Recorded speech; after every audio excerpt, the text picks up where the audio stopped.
Distinguished guests, dear colleagues, ladies and gentlemen, I wish you all a very good afternoon.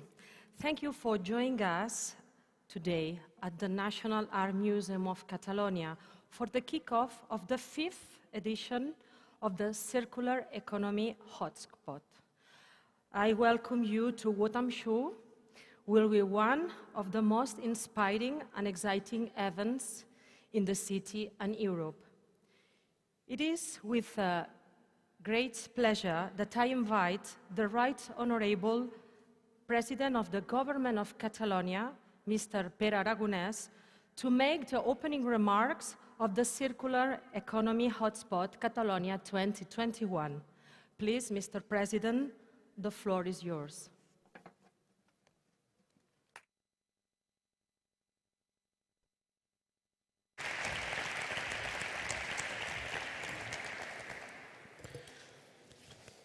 Molt bona tarda a totes i a tots, honorable consellera, altres responsables del govern i de les diferents institucions i organismes al voltant de l'economia circular. Molt bona tarda, good afternoon to everybody. Allow me to begin by expressing my heartfelt enthusiasm that Catalonia is following on the footsteps of the Netherlands, Luxembourg, Scotland and Belgium in organizing this 5th edition of the Circular Economy Hotspot, which has already established itself as the main European event on circular economy. It is an honor to follow these countries and host this year's essential edition, especially in the current context in which we live. We can say that we are not living in changing times, we are living in an actual time of change, due to the impact of global challenges such as climate change and the COVID-19 pandemic itself. This forces us to adapt to these new times, to question how we live, to change our way of life, our means of production, distribution, consumption, and I have no doubt that the circular economy has a strategic role to play in this transformation. Last week, I had the opportunity to be part of COP26 in Glasgow, the global epicenter in the fight against climate change. There, we saw once again the need to work together to achieve lasting changes and transformations in order to reverse the situation and mitigate the effects of global warming and the climate emergency. We face a serious situation and are all aware that in more ways than one, we are late in the fight against climate change. It's time to stop pushing the economy above the limits of the planet. Therefore, conferences such as the one we are inaugurating and the conclusions and lessons we learn from them are essential to start working and consolidating this change we need and want in our production and consumption models. COP26 has shown that what we already knew. The challenge is global, and we will only overcome if everyone does their share. It's our inescapable responsibility to the planet and to future generations. The Catalan government has aligned fully with this objective. As a result, we have approved the national plan for the implementation of the 2030 Agenda in Catalonia, and we have promoted the Catalonia 2030 Alliance, both with involvement and full commitment of all the government's departments and the main public and private agents of the country. We have begun a green transformation that will make our production system more sustainable and respectful for our environment. We do this by driving a transition to renewable energy, by setting ambitious goals such as becoming a completely decarbonized country by 2050, and also by opting for a circular economy through a pioneering waste law. Our commitment as a government to the circular economy is absolute. The traditional model of using a product once and throwing it away has no future. We saw it during the 2008 crisis, and it's becoming more self-evident each day. That is why administrations, companies, associations, and citizenship must change the way we produce, consume, work and move. In short, we must change the way we live. As a country, we have already begun this change, this transformation, from the public administration to private companies or business. A firm commitment to move from the linear economy to the circular economy. In this sense, the Circular Economy Hotspot Catalonia 2021 will allow us to show innovative, courageous and disruptive initiatives and projects with guided tours of our country's emblematic projects and 20 itineraries to companies and institutions that will present new circular solutions. We look forward to showing you our proposals and our progress. Our ambition is to become a country of reference in the circular economy. We want to do it by listening and learning. We want to do it together with all of you, sharing knowledge and challenges. I want you to enjoy the hotspot in Catalonia. After the pandemic prevented us from holding last year's edition, this year we are finally able to host it in person. I'm convinced that it will be a success thanks to the work put in by so many people. I want to take this opportunity to thank the dedication and effort of the people inside and outside the Catalan government who have worked to make the hotspot a reality, as well as the companies and associations that participate in the itineraries and afterworks for their participation. We are a government, the Catalan government, committed with circular economy.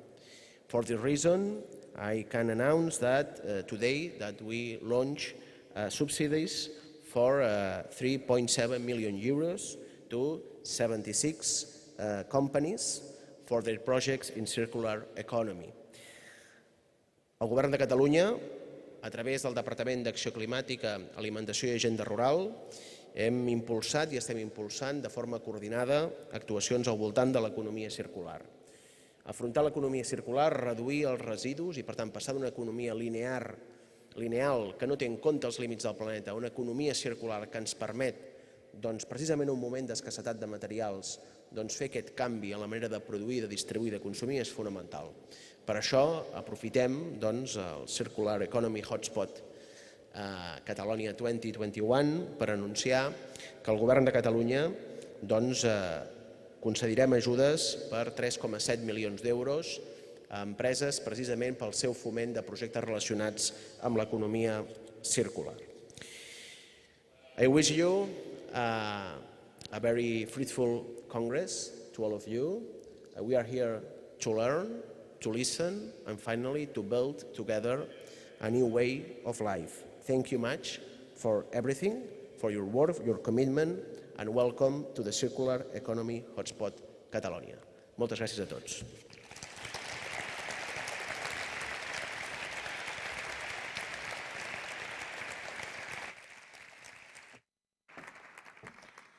Thank you, Mr. President. Thank you for reminding us that circular economy is a driver of competitiveness, innovation and employment, and overall an investment of the future. Also that Catalonia is a driver for economic growth in the south of Europe and in the Mediterranean area, and a cradle of green initiatives and entrepreneurial success stories. Ahead of 3 exciting days of conferences, group discussions, pitches, networking sessions, and guided tours aiming at showcasing private and public circular initiatives, R&D projects, government strategies, and successful partnerships that are accelerating the ongoing transformation to a more circular economy. The Circular Economy Catalonia 2021 is a unique opportunity to discover why Catalonia is a cradle of outstanding practices and the latest innovations in the circular economy, as much on the global scene as the local. Are you ready for experiencing, learning, and networking? I also hope that you have a pleasant stay in Catalonia and not only make the most of this circular economy hotspot, but also have the chance to savor our cuisine, architecture, culture, history, and traditions. As you know, we Catalans are very proud of this. Last year, we had the opportunity to start the conversation on how circular economy could contribute to rebuild a resilient and sustainable world. This year's edition of the Circular Economy Hotspot focuses on boosting a regenerative economy revolving around the creation of value, innovation, just transition, and the strategies and the financing for a circular production and consumption models. To enlighten us about all of this, we have invited Mr. John Elkington, founder and chief pollinator at Volans. He is one of the founders of the global excuse me, because this word for me is so difficult, sustainability movement, an experienced business advisor and highly regarded keynote speaker and contributor from conferences to advisor boards. He's a writer, a thinker, and a serial entrepreneur, and also, we could say, an advisor of the future.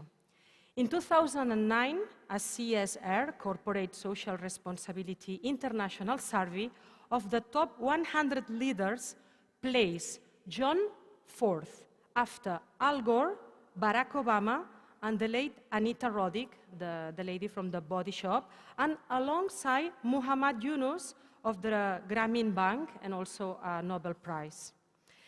He was a faculty member of the World Economic Forum from 2002 and 2008.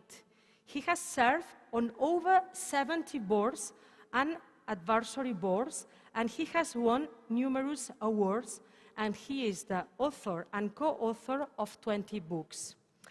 The latest one, Green Swan, The Coming Boom in Regenerative Capitalism, was published last year.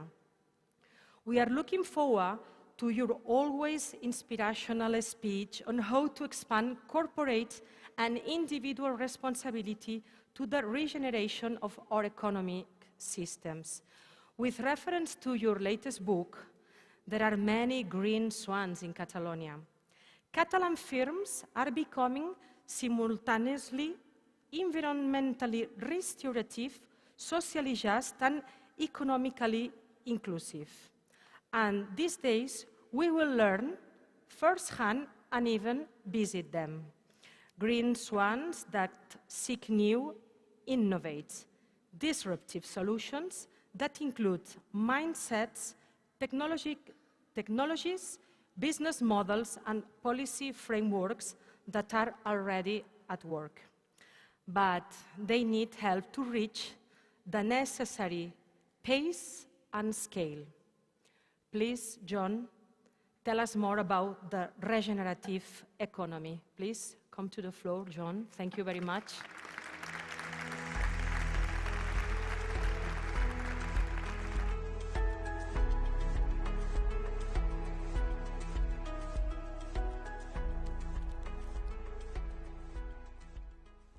Hola, buenos dias, buenas tardes. Thank you for speaking my language, firstly, Chel, but to everyone today. This is the first event that I've been to where I've been issued with the program on a chocolate. So if you want to, you can all eat the chocolate now and either go to sleep or go to the bar or whatever, but I hope you will stay and I hope you will have an interesting discussion. Now, when I was asked to do this presentation, this was the title that I was given: Boosting the Regenerative Economy. And when I was explaining next door a moment ago to one of our later panelists, I will not identify who it was, they said, we're just getting our brains around the circular economy, and now you want to tell us to go regenerative. Now, it's one of those moments, like a Munch painting. I want to try and sort of make things a little bit more comfortable by saying regeneration has always been at the core of the sustainability agenda, and it has always been at the core of the circular economy agenda as well.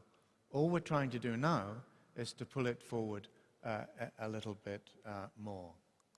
And it's wonderful to be here at the HubSpot. I was very privileged to meet your president, President Aragonés, in Glasgow during the COP meeting, and his commitment to circularity was clear, and we just heard him on the subject again. COP26 is part of an extraordinary year.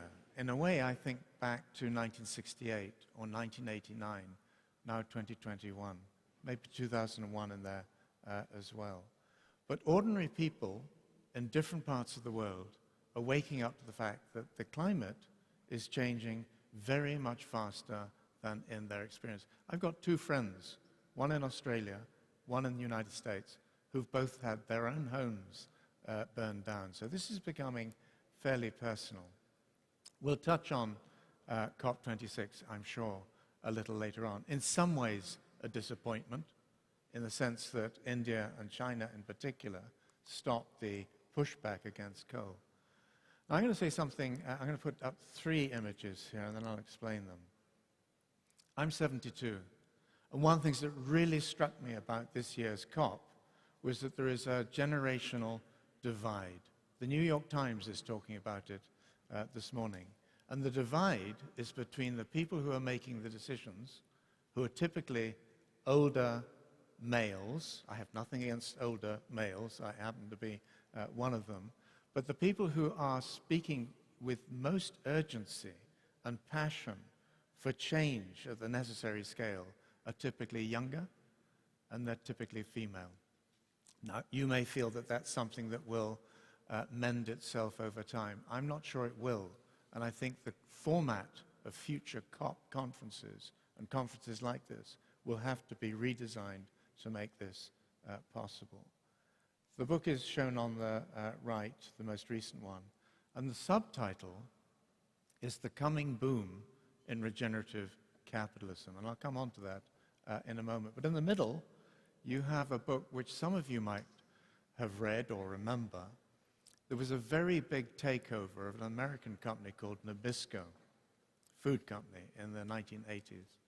And the people who took over that company were private equity people called KKR. If somebody had told me when we set up my third company, Sustainability, back in 1987, that at some point in the future, that tiny organization, which started in my family home, would now be owned by KKR, I would have given up then, probably. I would have seen that as a result that was unfortunate, to put it mildly. I now see it slightly differently. I think what we're starting to see is the big institutions of international capitalism, whether we like it or not, starting to come into the sustainability and starting to come into the circular economy spaces. So we can discuss that a little later on, perhaps. But I'm just going to reinforce the point that I made earlier on, that 2021, I think, when we look back at it, will prove to have been an historic year. People talk about paradigms. It's a different flavor of toothpaste or whatever it happens to be that they happen to be talking about, particularly marketing people. A paradigm, as many of you will know, is something that changes extremely slowly. And Thomas Kuhn, the man who came up with the concept back in the 1960s, talked about a process of change which takes about 70 to 80 years to become a new reality. I think we're 65 to 70 years into a paradigm shift. And the interesting things about paradigms is once they start to go, they go very, very fast. Not always in the right direction, but I think that's what we're beginning to see. Environment, social, governance approaches to investment are now all the rage. We're a herd animal, we human beings, so investors are now piling into ESG investment, and net zero is coming up the curve as well. But the message I want to leave you with today is those are at best stepping stones. They're transitional points in a much longer journey. What was really clear in Glasgow too was that finance and the capital markets are now becoming very much more the focus of attention. And some of them are responding to that, but many of them are finding it quite difficult. And the fifth trend that I'm going to touch on as I speak is about youth. I went on the climate march in Glasgow, and something like 100,000 people turned up. Many of them were young people, and many of those young people were frustrated, they were angry, they saw older people not taking these issues sufficiently seriously, at least as yet. I think, again, the COP system and our global governance systems are going to have to pull through younger people much faster and listen to them much more carefully and give them real evidence that things are moving as a result of all of that. Now, I'm going to show this a couple of times during the presentation. This is you'll struggle to read it, even in English. But what it shows is three horizons. So the one at the very top is our world today, the world we live in. And that really kicked off in 1944 in Bretton Woods in terms of the economic system. And what you start to see at the top is issues like shareholder primacy, gross domestic product. Those sorts of concepts are increasingly coming under challenge. And all of the data points on these horizon trend lines come from companies and one government agency that we've worked with. If you go right into the future, you've got a very different system. And that's what many of the younger people who came to Glasgow were interested in seeing evidence of commitment to. And in the middle ground, the orange line, you've got where we increasingly find ourselves with resilience problems. That many of the systems that we've grown up relying on, our economies, our societies, our communities, the biosphere, our politics, are starting to wobble. And in some ways, people are just trying to do more, faster, just more of the same thing. My view is that's not going to work. That the only way that you build resilience into systems of whatever sort is to regenerate them. That takes time. That takes money. And with the pandemic, we've seen that as a society or societies, we can raise very considerable sums of money in short order. The question is, can we then spend the money in an intelligent way? And it's amazing this year just to see how things like the collapse of the Allied effort in Afghanistan just disappear into history. I mean, migrants are going to come, and there will be many other shockwaves that come from all of that. But what an extraordinary year that something like that once would have commanded media attention for months just disappears. So this was Glasgow, and standing over the conference center where the negotiations happened was this huge crane.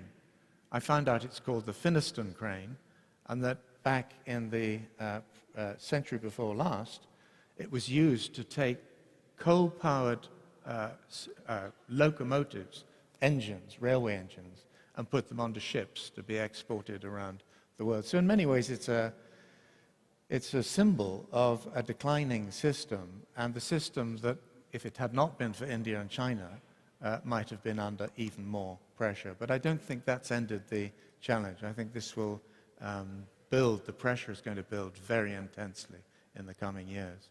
I like technology. I'm sure some of you do too. This was Rolls-Royce's all-electric aircraft. I don't think many of us are going to be traveling in one of those anytime soon, but it's amazing how some of these technologies are starting to come through now. So I'm an optimist. I think that when we're under pressure as a species, we can move quite fast. This was another form of an aircraft. When we were on the march around Glasgow, the police helicopters were over us the whole time. And when I spoke at a big financial event in an inflatable structure, a much less sophisticated structure than this one, the helicopter was overhead the whole time. People talk about black background noise. I've never had to speak through the sound of a helicopter. I wasn't conscious. They weren't trying to shut anyone down, I suspect. But it's the surveillance economy that in some ways is all around us. And what was very striking in Glasgow was that many ordinary people who went on the march, and you can see these people are not teenagers.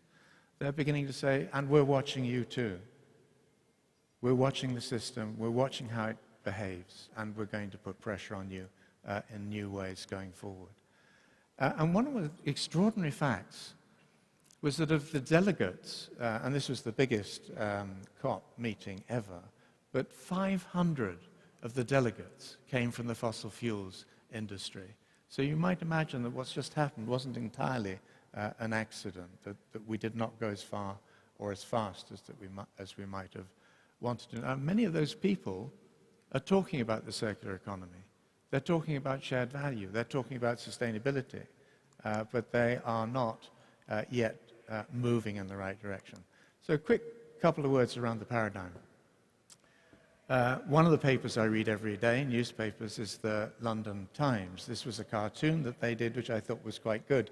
What it shows is the Tower of Babel, perhaps rather appropriately, all the private jet planes that the wealthy and the powerful came in, and their limousines as well, and then protesters outside. And I think, again, this year, the younger people, even though they were allowed in ways that they hadn't been previously, felt excluded. And I think that's quite dangerous over time. And coal, increasingly the message there being, this is an industry which is time expired, where it's going to disappear. The question now is simply a question of time. Now, the whaling industry also disappeared largely from the face of the planet. We hunted whales, as you remember, for whale oil and other things. But the circular economy came back just a few weeks ago in terms of an article in the science magazine Nature, which talked about the role that the great whales play, and particularly used to play, when there were millions and millions more of them, in taking carbon from the atmosphere and pulling it out of the top levels of the ocean. And what we're discovering is that those whales eat something like 3 times more food than we had ever imagined. And so one of the questions is, how do we put whales back into the oceans? This rewilding agenda, very, very forcefully present this year. So some of you will have seen this, particularly if you're interested in exponential technology. It comes from places like Singularity University. It's a very simple diagram. And the reason I use it repeatedly is because it demonstrates the sort of nature of the reality that we're now having to confront. For a long, long time, you can put your own time scale on this, but for me it's been about 50 to 60 years now.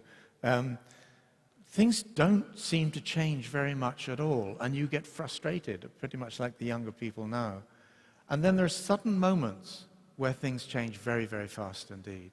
Now, I think we're at one of those moments. I think the next 10 to 15 years are going to see spectacularly rapid change.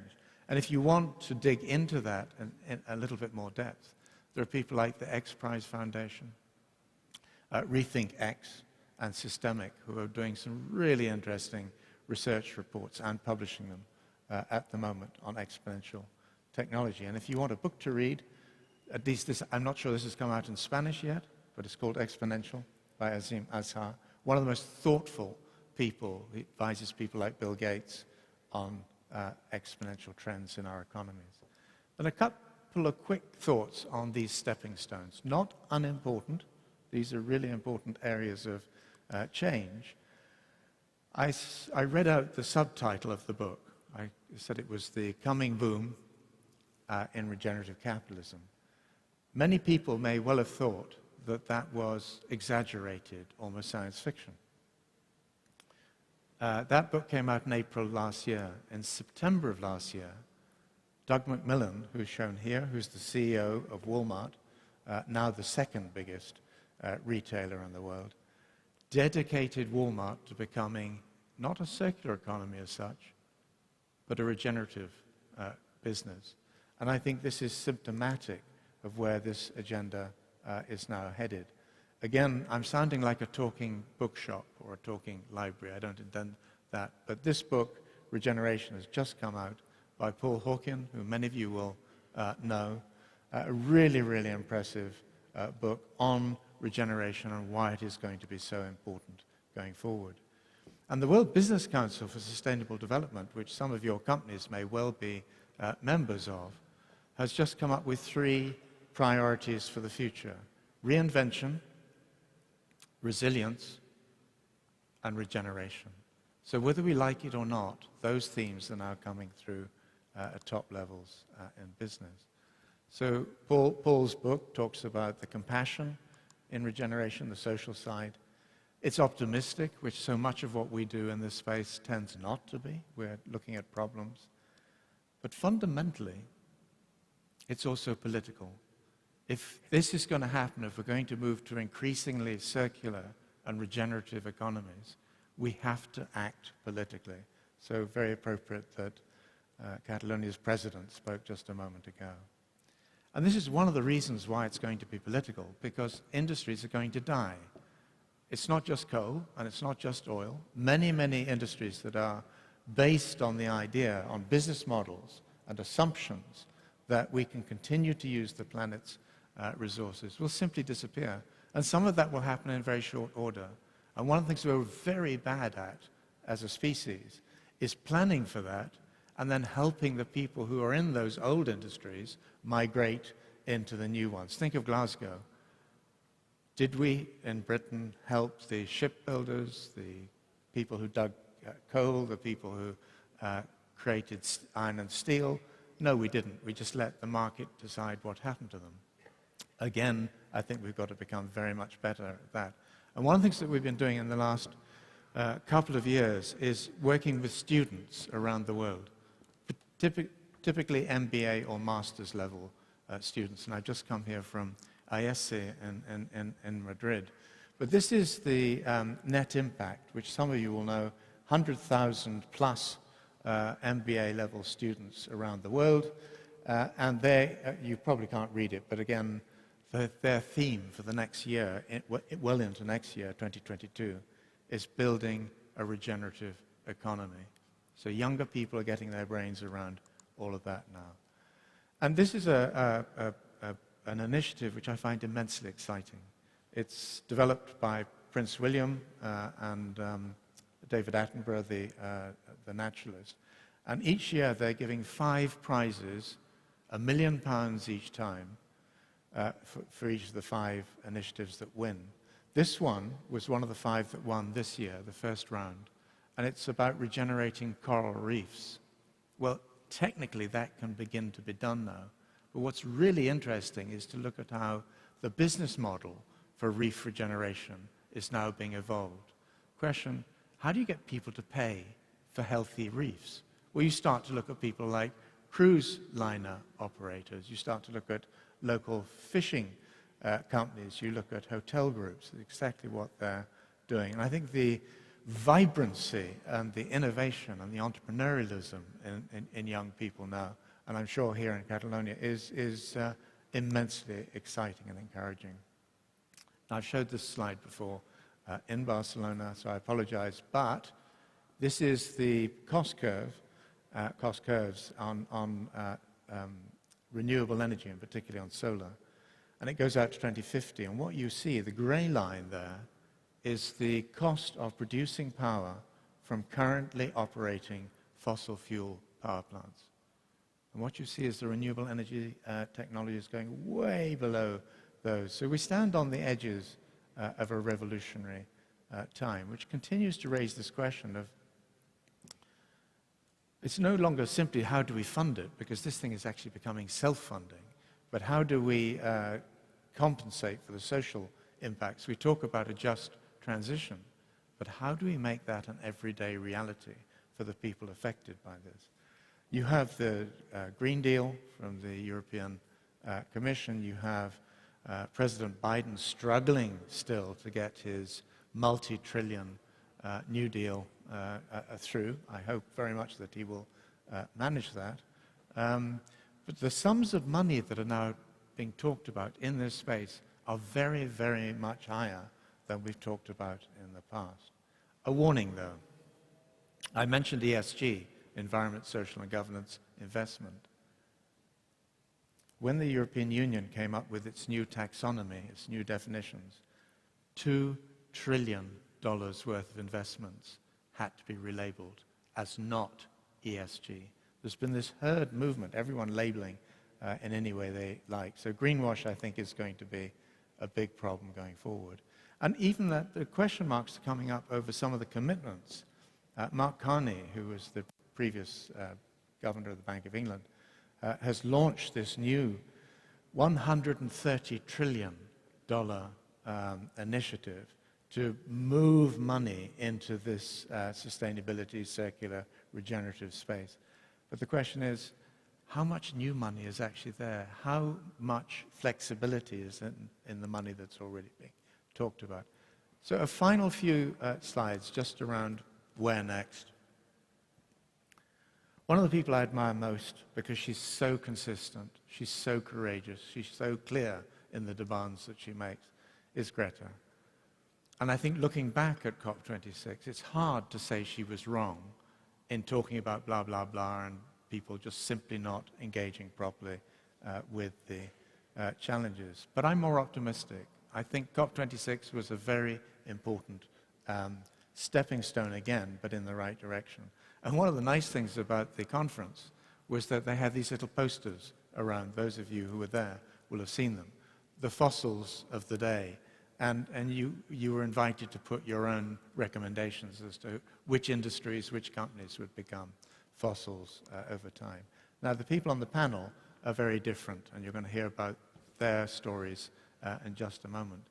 One that we've been involved in for about 18 months now here in Spain has been with Acciona in Madrid, and working with young people from their business from around the world, 27 younger people, to develop a strategy for the company, initially for 5 years, with sustainability seen as something that was out there a bit, and it ended up, and this is the drive of younger people these days, as a 10-year strategy for the business as a whole, integrated into everything that they do. Now we'll see how that evolves. But when you give younger people their head and an opportunity, it's amazing the use that they can make of it.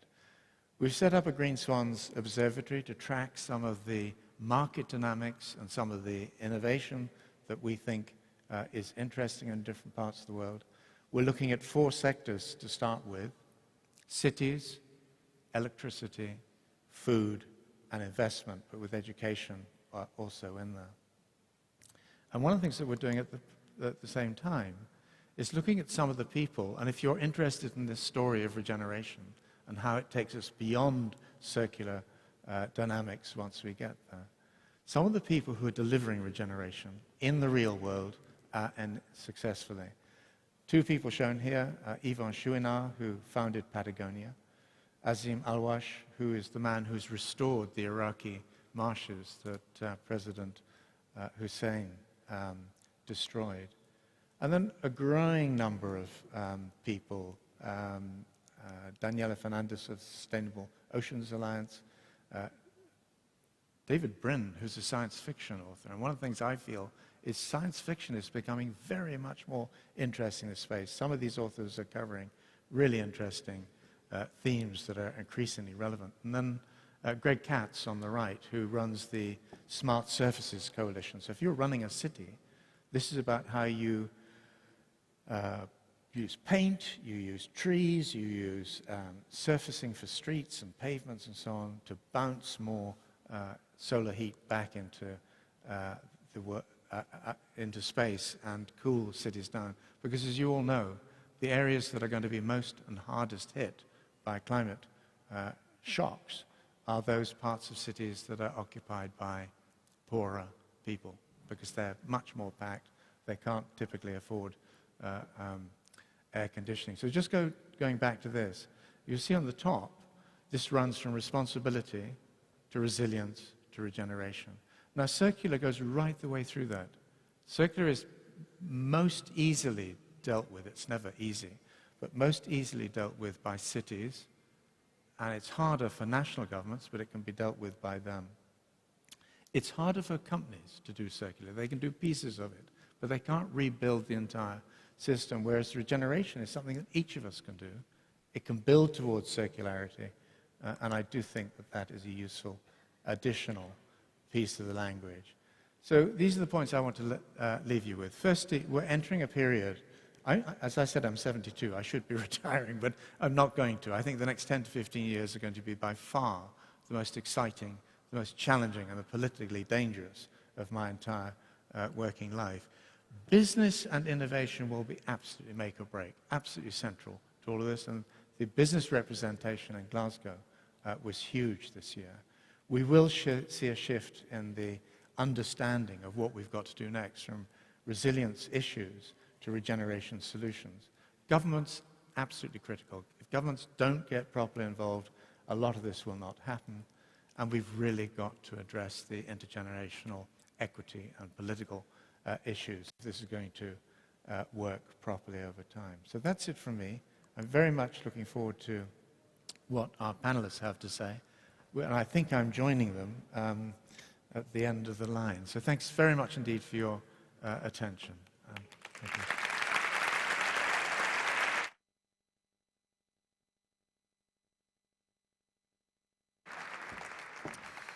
Whoa, whoa, whoa, whoa. That was food for thought. Thank you, John Elkington. I'm sure that this inspiring address has had a positive and a deep impact in all of you. And I hope that the ideas that we will brought up next will do as well. It's a great pleasure to invite to join us for a conversation to the three of the most engaged and circular economy activists in our country, three CEOs that are leading the way forward the transition towards a circular economy. Also, we want to have the insights, especially around creating the policy frameworks to support business transition from the public sector perspective. We want to go deep into leadership in circular strategies, and so I would now call to the stage Ms. Pilar Chiva Rodriguez, Director of Circular Economy Area, Catalan Waste Agency. Thank you. Also, we call Mr. Pere Girbau, CEO from Girbau. Mr. Francesc Rubiralta, Chairman and CEO of the Celsa Group. And Mr. Miguel Torres, President from the Familia Torres Vineyard. And Mr. Elkington, thank you for joining us as well. We will need you at the end, but feel free if you want to comment anything when you want. Good afternoon again. We would like to learn about the opportunities and challenges you have confronted in adopting and turning your circular vision into a reality. And this is the first question. If you want, I think that the best is you have 5 minutes each, okay? And the first question is, what is the most significant transformative change in the field of circular economy you are currently involved in your business that you could share with us? If you want, we can start. Bilbao. Well, of course, the most transformative challenge we are focusing now is the challenge that on the community. Yeah? We are capital good manufacturers and providers and solutions for the laundry equipment. And we are in the sector of textiles. Textiles, as you know, is one of the probably most important that provides more negative impact, let me say, in the system, in the environmental. So our challenge and our responsibility what we grab, and we put in the center of our strategy also with a new purpose of being a positive reference, a reference in positive impact for the planet and for the people, is how can we reverse, and I like the concept of regenerative. How can we drive this positiveness, this regenerative, around the textile world, where impact is in the laundry business. But laundry is regenerative, it's cleaning from dirt to clean. But we are focusing also our strategies going further than this, going to try to regenerate textiles, to reuse textiles, to give second lives on textiles. Also, on the other hand, of course, as any other manufacturer, we have to try to reduce our footprint, try to reuse materials, to reuse equipment, let me say, in-house. But if our footprint for the value chain, in our value chain, to manufacture equipment, as an average, it's 3 tons of, can be 3 tons per equipment. The use of this equipment along its life, it's creating 100 tons of CO2. So it's clear that where we have, or where we'll be more efficient, is to focus into our customers' process. This is a little bit what we put in the center. Thank you very much. Mr. Francesc Rubiralta, please. Do you want us to give a brief presentation of the company, or you want to jump in straight to questions? In fact, what I want is that you share with us the most significant transformative change right now that you are involved in, that it could be a kind of example for everyone.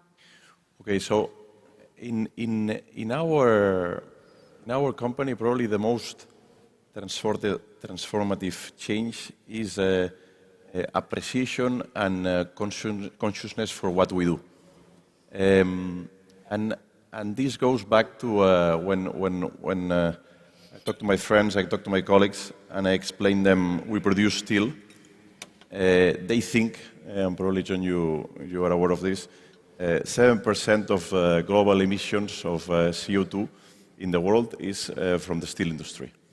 Therefore, when you say that you produce steel, automatically the association is to a pollutant, decadent, and industry of the past. And but then when you say, well, actually we are the first producer of circular steel in Europe, then they are a little bit shocked by this comment, and when they realize that actually there are 2 worlds in steel, and the one where we are in emits 20 less emissions than the traditional route. The one that we are in produces all of its product out of 93% material that is recycled. And in fact, more than 90% of all the byproducts that we produce are recycled. Then they look at you with appreciation. And when you tell them that actually we are the biggest circular supply chain in Europe, because we recirculate more tons than wood, plastics, paper, glass, and other type of metals in the whole Spain, this is 8.2 million tons. We do 9.5 million tons every year. Then they are quite astonished that in Spain, in Catalonia, we have a reference of the circular industry. So for us, the most transformative change is to be able to be here and explain to all this audience what the topic is, circular economy, that in Catalonia, 20 kilometers away from here, we have the biggest circular center in the whole Europe that recycles and recirculates more than 3 million tons every year. So appreciation of this is what drives change and what allows us to kick into full gear the business plan that we have for the next 5 years. Congratulations. And then is Mr. Miguel Torres. You tell a little bit what is the most significant transformative change in the field of circular economy you are currently involved within in your business, in your sector? I have a question. The PowerPoint, do we show it now or later on? Excuse me, but I don't have monitors and I couldn't listen very well. No, the thing is that we had prepared presentations, 5-minute presentations, and I don't know if we have to do it now, Yes. Yeah, no. later, or... Yeah. No. Yeah. If you want, what we can do, you can answer this question, and after you can tell everyone your presentations of 5 minutes. Is okay for you? Because, you know, with the PowerPoint, I think people will understand much better what we are trying to do. So if you split us, now we have to talk, and then afterwards we show the PowerPoint, I don't think it helps the understanding. I'm so sorry, but I have problems for listening you because there's a problem with the sound for me. No. I would prefer to have the PowerPoint now when I'm explaining. Okay. Because they will understand much better. Okay. I'm so sorry, but I couldn't listen well from here, okay? Yes. Let's go with the PowerPoint. Can I? Oh, thank you. I think you go first, Pere. Sí. Okay, then I follow. Like this. We do the first PowerPoint of... If it's already Yes, linked, yes. Okay, I'm I'll the follow you. first. Do like Fine. this. Then I'm sorry, I'm jumping. No, perfect. Okay, just very briefly, a little bit what we are, just to put a little bit of context, referring a little bit the words I said before. Gerbau, we are a family business. It's important to say it's a family business because we consider ourselves with family with values. That means that everything we do, as important is what we do as well as how we do it. Third generation now. We provide solutions, laundry solutions, different kinds of laundry solutions, equipment. We are mainly machine manufacturers to provide these solutions to the customers, laundry equipment, for a small as well as for very big laundries. You have to understand that mainly for hotels, hospitals and communities, but and every day more and more we provide solutions one-to-one. Everything has to be customized. That means we have to understand the customer and be able to provide the best solution. That drives us to a deep segmentation and creating specific solution for each specific business. As I say, and as I told you, as capital goods, we are. A capital good means that we provide equipment, but then this equipment, we have to provide the service to make this equipment be on duty all the time. That means that we have a wide scope of services developed to approach the customer, to be next to the customer. And this is growing more and more day by day because knowledge, we are in a society of knowledge, and we can capitalize this knowledge and spread it all along to our customers. So it's a great value we are able to provide. We are implemented quite around the world with 16 subsidiaries to be close to the customer. And those are a few figures of our company, just to put the picture in your mind, just to understand what we are talking about in terms of size. We have 6 production seats. We are around 800 people. Very intensive in R&D, 5% of our turnover. In the COVID, which we dropped a lot due to that we are very close to the hospitality business, and as you know, during the COVID, hotels and restaurants were closed, so our business suffered a lot. We dropped down to 130 millions. And to highlight a little bit, we calculate briefly is a little bit also what I told you, the big impact of our work in terms of sustainability and circularity is to focus to our customers' processes. And here we calculate more or less that there are around 175,000 laundries around the world working today with our equipment, which altogether was around 35,000 tons of linen per day. That's a lot of linen, that's a lot of water, that's a lot of chemicals, that's a lot of steam and heat, and so on and so on and so on. So quite a big impact. So these are a little bit the few numbers. Always focus on the sustainability. Now we put this in the center, but it has been always in our DNA to think on how to avoid and reduce all the consumptions of the equipment and how to be respectful with the environmental and with the planet. And last but not least, innovation. We create a platform, we always invest in innovation, and it's very, very important to focus into innovation. We will not be able to change, to drive any change, to develop any circularity, to develop any regeneration if we don't invest, highly invest on innovation. And that's all, very briefly. Thank you. Thank you.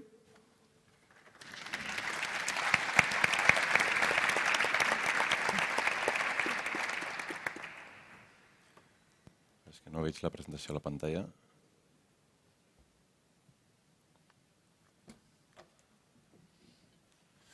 Okay, I'll stand up so I can look at the screen and not break my neck.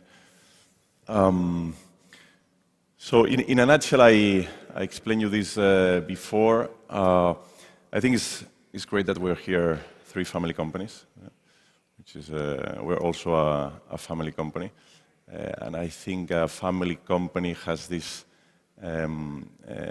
concept of patient capital that is well suited for the challenges that we have right now in the coming future.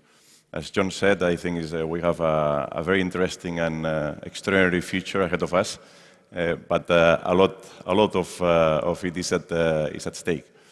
I want to explain you why we are the first producer of circular steel in Europe. This is probably the thing that, if there is one thing that doesn't allow me to sleep at night, or better, that allows me to wake up every morning to have a lot of energy to go to work, is that we're living as if we have 1.75 planets, which we actually don't. If we raise our level of living, our average level of living to an average American, if we all live the American dream, and when we say all is 8 billion people, that means that we need 5 planets that we don't have. In Celsa Group, we are 10,000 people, 10,000 professionals, that we produce 7 million tons of circular steel. What does this mean? This means that we save water as the one that a city of 75,000 people consumes. This also means that we save energy to what a city of 2.5 million people use every year. It also means that we avoid 13.6 million tons of CO2 emissions.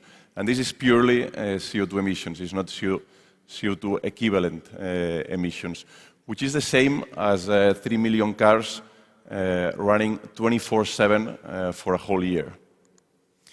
We also avoid the consumption or the extraction of 7.15 million metric cubic meters of natural resources.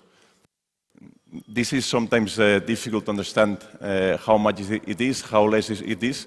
It's almost like 7 Empire State buildings put all together. And this is our business model. When we say that circularity is part of our strategy, circularity is our essence. 93% of our raw material is recycled, 100% of our products are recycled, can be recycled indefinitely. This is a property that only steel has. Not many raw materials have, or not many products have this. And at the same time, 90% of the waste that we generate in terms of byproducts are recirculated again into the economy. This is 8 million tons of scrap, 1.5 million tons of co-products, 100,000 tons of non-ferrous, and 5,000 tons of plastic in 1 year. To understand if this is a lot or not, is what I was saying before. If you combine what is recycled of paper, which is 5.2 million tons, tires, 0.3 million tons, glass, almost 1 million, plastic, 0.6, wood, 1 million, and other metals, 0.25 million tons in 1 year in the whole Spain, well, the Celsa Group recirculates 9.5 million tons of scrap and co-products every year. And these are our objectives. We want to make sure that by 2025, and if for me probably 2050 is far away, but really we want to make sure that we bring our goals, our aspirations as closest to the future as possible, because the challenges that we face are urgent. So we have basically two challenges. One is go 100% circular economy, circular industry, improving the valorization. The other one is go reduce our Scope 1 and Scope 2 emissions by 70% by 2025, and to become, with the objective to become net positive or regenerative business model by 2040, which at the end of the day is to make sure that this company gives more than what it takes.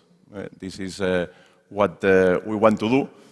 Our purpose is very clear. You can see it below our logo. And our why is very simple. I have four kids, 12, 10, 7, and 4, and I want to make sure that at least they enjoy the same planet that I have been able to. Thank you very much.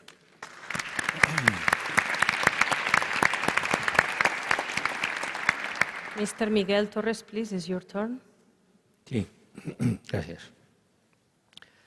Okay, well, we are also a family-owned company. I think, as a matter of fact, many of you know the Torres wines, and you all look very healthy, so probably that's why we love this business. It's a great business, to be taking from the earth, making the vine to grow, making the grapes to later on to be harvested, to make the wine that is going to make so many, people happy around the world. This fantastic feeling, when I think about it, I think sometimes heaven can be here, in the earth. So having said that, when we saw in 2008 the movie of Al Gore with my wife, An Inconvenient Truth, I was shocked. And I said to my wife afterwards, this is going to be terrible for the vineyards. Why? Because the vines are very sensitive to heat. If the planet is warming, the wines are not going to be as good. We will have all kinds of problems. So we decided immediately in the family to take action. First, by mitigating, having photovoltaic panels to produce part of our own electricity. Second, adapting. We had to adapt to the new situation. We couldn't change the climate. So what we have done is to look for sites, for land in altitude, like here near the Pyrenees in Catalonia. We have this possibility, 1,000 meters of altitude. We bought land there already more than 10 years ago. And today, there we grow vines, which are very convenient for our quality. And then finally, we try to influence others. What does it mean? It means the effort of us as a wine company is nothing. But if we could influence more people, more wineries, maybe this means that in the future, wine can be made as a symbol of the resistance, of the rebellion, of all of us against this climate crisis that is going to make our planet almost uninhabitable by the end of the century. So I think the wine, somehow, we are like a canary in this situation.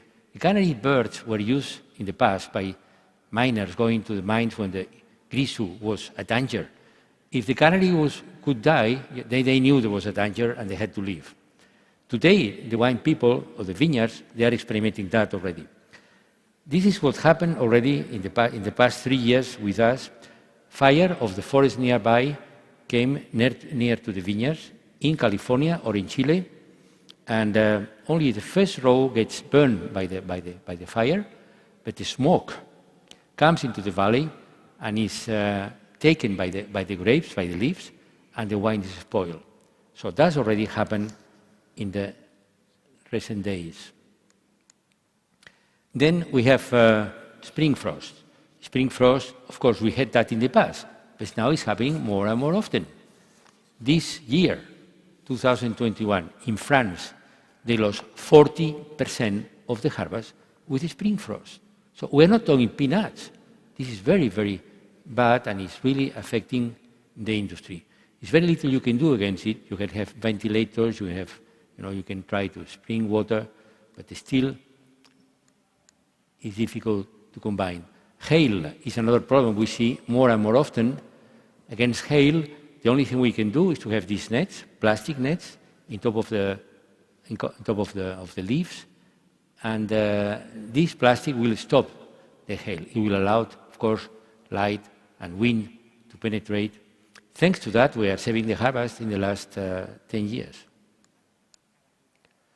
Right, and then, we have heat waves. I know heat waves are not noticeable, in the industry, fine. They just had a bit more of a condition, but in the vineyards, what can we do? When you have temperatures of about 40 degrees for some days, and suddenly one day, temperatures can rise up to 42 here in Bangladesh. So as a consequence, if there is not enough water in the soil retained by the clay, then the vine can really have serious problems, as you can see here in the picture. The leaves can dry out, and the grapes become like resins. Fortunately, this is not affecting more than 1 hectare or half a hectare, but it's a problem that we didn't have in the past. Well, you all know that. That's from IPCC, Intergovernmental Panel of Climate Change. Well, in Glasgow, they know this very well, I think. But if you look at the graphic below, we are today in 2020, unless we take immediate action to reduce the warming, to reduce the greenhouse gases. We are heading for higher temperatures than 1.5 degrees as expected at the end of the century. And then this could be a real catastrophe. Well, a consequence in the vineyards is that we don't have enough, we have more and more droughts, and then we have to provide irrigation more and more. We are investing, and already, I think, almost a third of our vineyards we can irrigate in the summer. Okay, well, second is adapting. That's, places we've been in the Pyrenees, planting vineyards, in Catalonia, also in Aragon. In Chile also, because we are in Chile since 1979. We bought more land into the south of Chile because the climate is cooler there. And we even went to Patagonia. In Patagonia, I managed to buy, 4 years ago, 6,000 hectares of land for the cost of one apartment here in Barcelona, a good apartment though. And why do we have this land in Patagonia? Well, Patagonia is too cold for the vines. It's only 2,000 kilometers from the Antarctic. But there, we are planting trees. We are planting trees, and these trees will somehow recuperate the old forest that they had in this area until the 19th century, and will help us to reduce our emissions, our greenhouse gases. Well, these are the trees we are planting. And, well, in the company, of course, we have photovoltaic panels, where with the next addition we'll have close to 2 megawatts. That's more than about 35% of our own needs in electricity. Our carbon footprint is estimated constantly. We are audited, and we have a scope, of course, 1, 2, and 3, like everybody. But it's good to see, that our suppliers are getting more and more easy or helping in order for us to reduce our own carbon footprint. Grape producers, glass manufacturers, everybody is making an effort. And we give awards. If you read the press sometimes, you can see Torres and Earth Award. we give awards to the suppliers that are performing better. And this, well, just we've done many, many experiments, just for you to see an experiment we've done for the last 5 years, and now finally, this year, it went into effect. It's the recuperation of carbon dioxide produced at fermentation. You see, the carbon dioxide that we produce has been before taken by the vines by photosynthesis from the troposphere, right? So you could say, fine, this is a circular economy. You took it from the troposphere, and after fermentation, this is going out. You could say that. But it happens as a paradox at every winery in the world. After the fermentation of the wines, we need an inert gas to prevent oxidation. And then what we've done, and everybody does, go to the chemical industry and buy carbon dioxide. So that's why we started that 5 years ago, and now this year, for the first time, we managed to capture only 3% of the CO2 we've produced, but this CO2 is now going to be used in the winery to prevent oxidation. And we stop buying this carbon dioxide to the industry. It's a small thing, but you see on Wednesday, I'm presenting this in Madrid to a group of wineries in Spain. I hope they will copy us, and we are prepared to give them a technique, a technology. It's not very expensive. We'll charge them nothing, of course, and I hope that, all together we can reduce the production of carbon dioxide by several millions of tons. Well, we keep experimenting with other ideas. Maybe today the time is too short, but we have to capture more and more CO2. These 2,000 tons we produce at fermentation, we go crazy all the time, thinking, how can we do better? Next year, what experiments can we do with algae, with spillways, even producing bicarbonates for the pastry industry? Whatever is possible, we're going to try. And finally, I think John told us about regenerative capitalism. I hope it will become a reality. For the time being, we are doing regenerative viticulture. And this is, something that maybe was done in the past by, great-grandfather, but recently, the vines, the vineyards, were always taken very clean. No tillage, no labor of the soil. So the idea is that you leave the grass, you even plant some gramineae, some special things like these flowers, that can enrich the soil afterwards, right? At the end of the day, what we want to capture carbon from these vegetables, right? Afterwards, they will be dry out in the summer, and then they will be engraved, they will go beyond the earth, and we hope we can reach maybe, 2,000 tons, 3,000 tons in a given vineyard. That will help us to reduce our carbon footprint by almost between 2 and 3%. So it's a good help, and if the quality is good, we will come along. Well, and finally, talking about influencing, that's what we have done 3 years ago with a winery in California called Jackson Family. We had a group made, it's called International Wineries for Climate Action. What action? Reduce emissions. And that was the start. Today, we are more than 24 throughout the world, from America, from New Zealand, from Australia, and it's great to see. Almost every week, we're getting questions and people interested in joining us. It's a very demanding protocol. They really have to make an effort in order to enter in this group. And our group has been recognized by United Nations on the Race to Zero. You can see here down to the right, you can see our little group. So maybe we are doing the right thing. That's about it. Thank you. Thank you to you.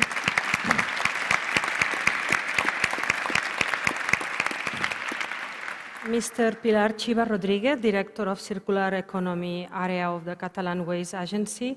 What's the role of the governments in accelerating the transition towards the circular economy? Yes, first of all, I would like to excuse the presence of our Climate Action Secretary, Ms. Ana Barnadas, who cannot accompany us today due to a last-minute unforeseen event. Answering to your question, I would like to say that accelerating this transition to circular economy is a major challenge for all the governments that governments have to confront in the short and medium term. In particular, now that we have this specific context with we are struggling against recovering of the COVID-19 pandemic and in a climate and environmental emergency. We believe governments must fulfill the following 4 major functions. First of all, we should build a shared vision for resilient recovery based on net zero emissions and circular economy. On the second point will be stimulate our economies by creating a suitable ecosystem for businesses, support entrepreneurship and drive innovation with a view to speeding up the transition to a circular economy. We have to unlock circular investment opportunities in order to meet key public priorities. And last but not least, perform all these functions without leaving anyone behind. Governments must be able to send clear signals that show the way for stakeholders and sectors as a whole and help to align strategies and to define a shared global agenda. This is why in Catalonia, back in 2015, we launched our first strategy, Boosting Green and Circular Economy in Catalonia. And we are now working in a new roadmap for circular economy of Catalonia. Apart from this strategic planning, we have put forward some key policy tools to encourage and support businesses, with a special focus on SMEs, for taking the plunge like, for example, consolidating strong funding lines. In this sense, for example, from the Catalan Waste Agency, we have devoted almost 12 million euros in the past 5 years in grants for circular economy projects. Around 380 projects were funded with this money. We are also supporting R&D projects together with, from the Catalan Waste Agency together with Acció. We have awarded 3.5 million euros to R&D projects since 2018 to 2020. We are offering advice to companies, especially SMEs, that we think they need it more. For example, the Catalan Agency for Business Competitiveness will soon launch in this line the Pro Acció Green program. Also, boosting green public procurement program. This is very important also. We have to buy circular also to drive new products and circular services. And we are also collaborating and sharing knowledge and experience with other countries and other regions through the participation or the leadership in, for example, projects that were financed by the European Commission, such as the CIRCE project, that has identified opportunities to apply circular economy both in the textile and in the food sector. The enhanced project that has showcased the EMAS as a reliable tool to help and encourage the transition to a circular economy, or for example, the Subtract project that promotes the creation of reuse centers in Catalonia. We are also promoting circular economy events, such as this Circular Economy Hotspot that we are very proud to kick off today. Or we are very active in circular economy networks, such as the Ellen MacArthur Foundation, the Regions for Sustainable Development, or ACR+. We are also providing information and encourage the knowledge transfer through the Catalonia Circular Hub. This is a node for innovation and meeting point for a lot of companies and bodies with which we collaborate closely that offer solutions and strategies for implementing circular economy in Catalonia. This hub provides updated information. For example, every week we have 10 news in this hub and disseminates all relevant circular economy events and initiatives in Catalonia. Thank you. Thank you very much, Pilar.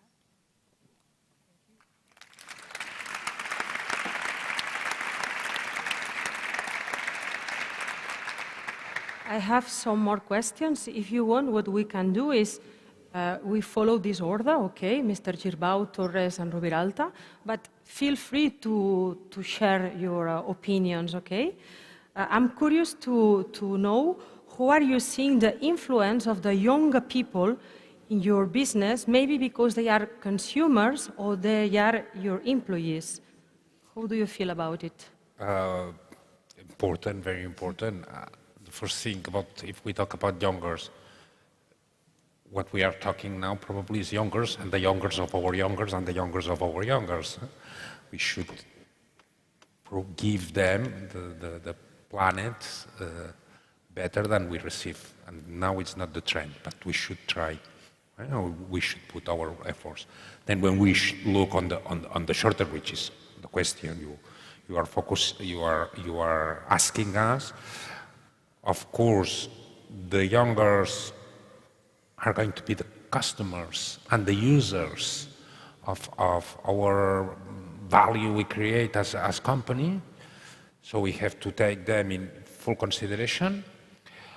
And it's important because hopefully they are really living situations that we didn't live. So it sometimes might be a little bit difficult to read what's going to be their growth or what's going to be in their mind, the trends. What's clear is that's a transforming trend. That's absolutely clear. So this adaptability to what the markets will become, it's really a challenge for us. When we talk about youngers coming into our company, as I say, innovation and circularity are completely linked. Without innovation, there is no circularity. To develop innovation, you need talent. And you have to get this talent also from the youth. The talent is not an issue of age. The talent, it's for all ages. But it is clear that we need really help the youth to develop their talent and to develop their potentialities, and that they are very great. I hate when people say, well, the new generations are not like the ones they used to be, or they are not motivated, or I hate it. I think they are extraordinary. And sometimes what happens is that we are not able, older generations, we are not able to see it, or we are not allowing them to deploy their anxieties and all their potentialities. So I think it's absolutely vital, absolutely crucial. There's influence in the younger consumers of wine or employees, Mr. Torres? Well, I hope we don't get new consumers until they are certain age, like 21. But I always recommend for the children, get them to start at home, always at home. In special celebrations, give them a little bit of wine, just a little bit, for them, to understand the culture. And never abuse of the wine, but, get used to have this with the food. Having said that, I think young people are much more interested and much more affected by the warming than they are the older people. I have friends of my age, that they think, well, so what, no? But I can tell you, young people, when you're having a conference with people or so forth, always the young are more attentive to listening. And I brought for you an image from La Vanguardia, I think it's last week. This picture shows you two young persons in Germany chained to a railway where a train loaded with coal was due to pass. Maybe you have seen that. But to me, that's fantastic. This is a rebellion of the young people against this situation. Are we going to wait until some young people die because of these things, which I disagree totally? But they are desperate. They want to change things. And here, we don't change things. In Glasgow, we don't change things. Why? Well, ask the politicians. Where is the politicians that can take the risk to lose the elections and make things differently? Who is the one that is going to finally make the finance world to understand that they have to stop to finance the oil, as they do until today? I'm very glad to hear, John, that now they are going to finance sustainability. That would be fantastic. But still, our governments in the world, they paid 5,000 millions of dollars every year to the oil companies, every year. So what is the reality? What are we going to do? So it's difficult to be optimistic, but I was a little bit more after listening to you, John. And finally, I'm glad to hear, I spoke before to the President of Catalonia, that Catalonia is going to move ahead with renewable energies. We need more renewables in Catalonia. We need people to understand that, you know, of course, you cannot like to have a photovoltaic panel in front of your house, but it can be in the roof. It can be in many places. We can combine aesthetics with renewable energies. And I hope Catalonia will stop being the last one in Spain, Spanish autonomies. We have the lowest rate of production of electricity with renewable energies, only 17%, whether there are areas like Castilla and León with 90%. So I hope this is going to change, and let's be optimistic with that. So my kids still don't drink wine, so that's, well, the oldest one is 12 years old. They do presentations and works for the school. And the other one, the second one, had to do a work about, or a presentation about the health of our oceans. And to be honest, the facts that you learn can either be very depressing or can either realize you that we have to act now. We cannot wait. And this is probably what the young generations bring, which I consider myself young, and I think that Miguel and Pere also. I'm 4 years away from being a millennial, which is great, because now millennials is probably where you would like to be. But young generations, millennials, they bring a refreshing approach to what is happening. And the refreshing approach that they bring is that at the end, they are challenging the system. This is what the young generations bringing into the table. And my advice to them is to leverage on the power of choice. You can make choices on how you came to this conference. You can make choices about what you eat, about what you wear. You can make choices about where you work. And it is so powerful, the voice that the young generations have, that my advice to them is keep leveraging the power of the choices that you can make every day.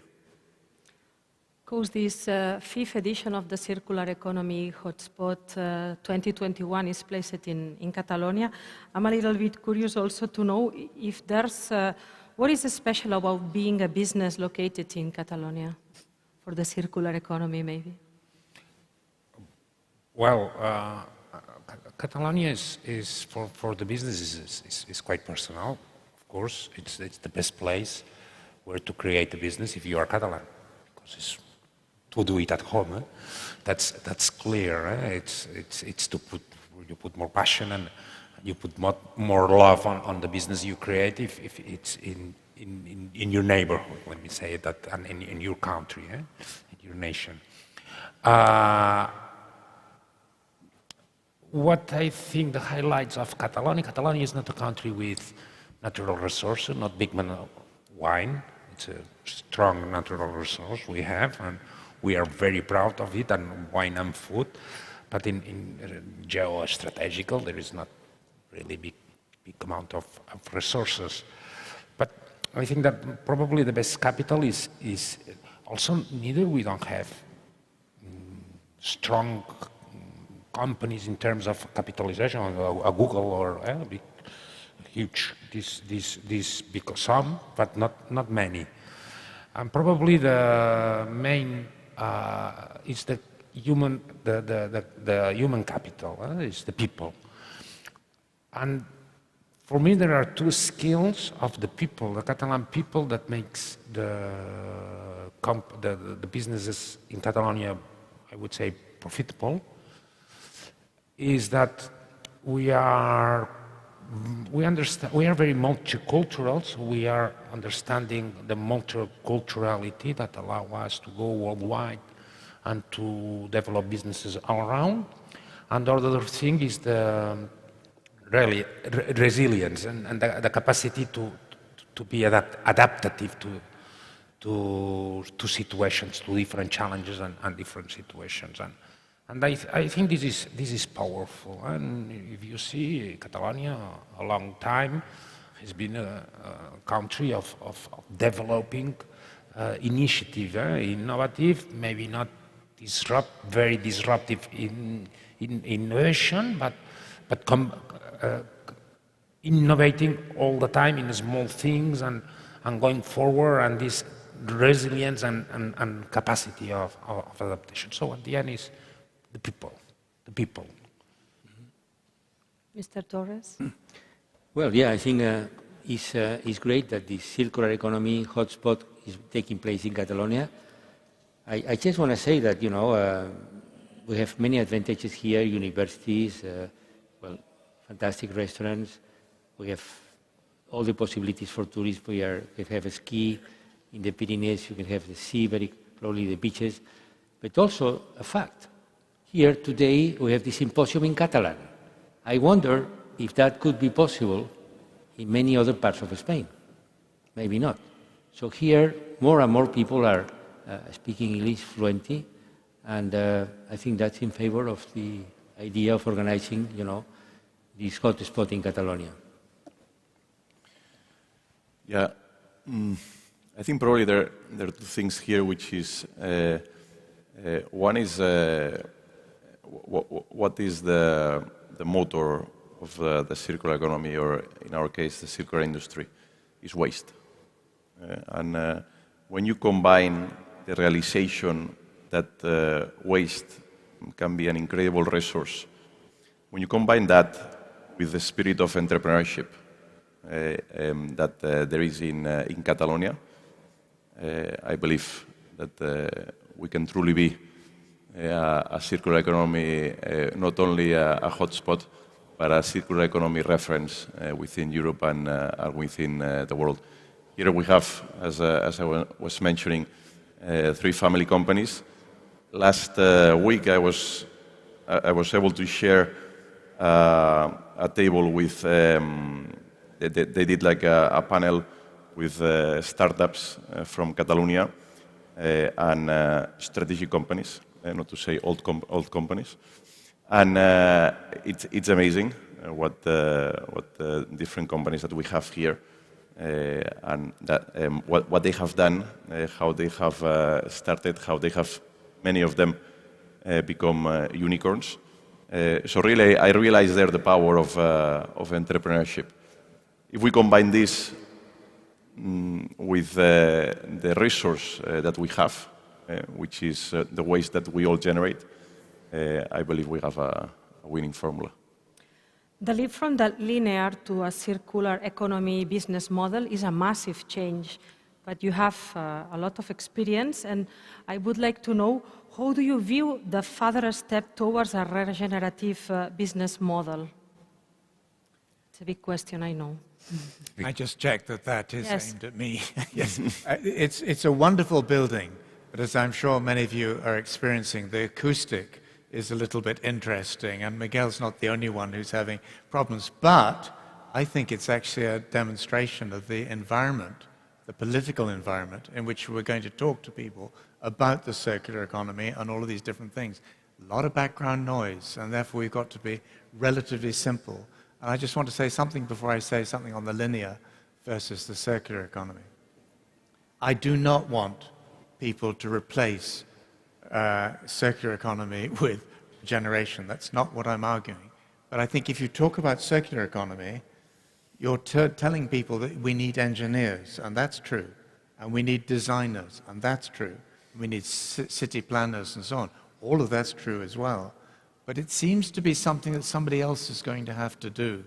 And one of the reasons why I think regeneration has a sort of seductive power for ordinary people, it does feel a bit more like something that we as individuals or families or communities can play into. Then the question of linear versus circular.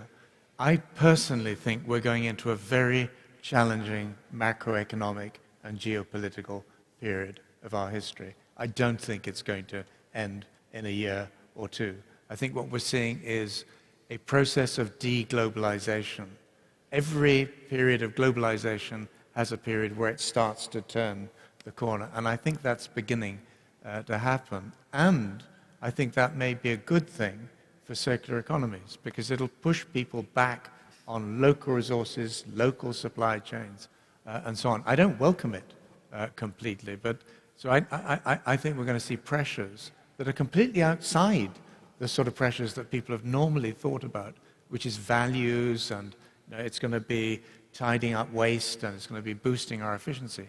I think the political realities are going to push us to a world where we have no option but to go circular.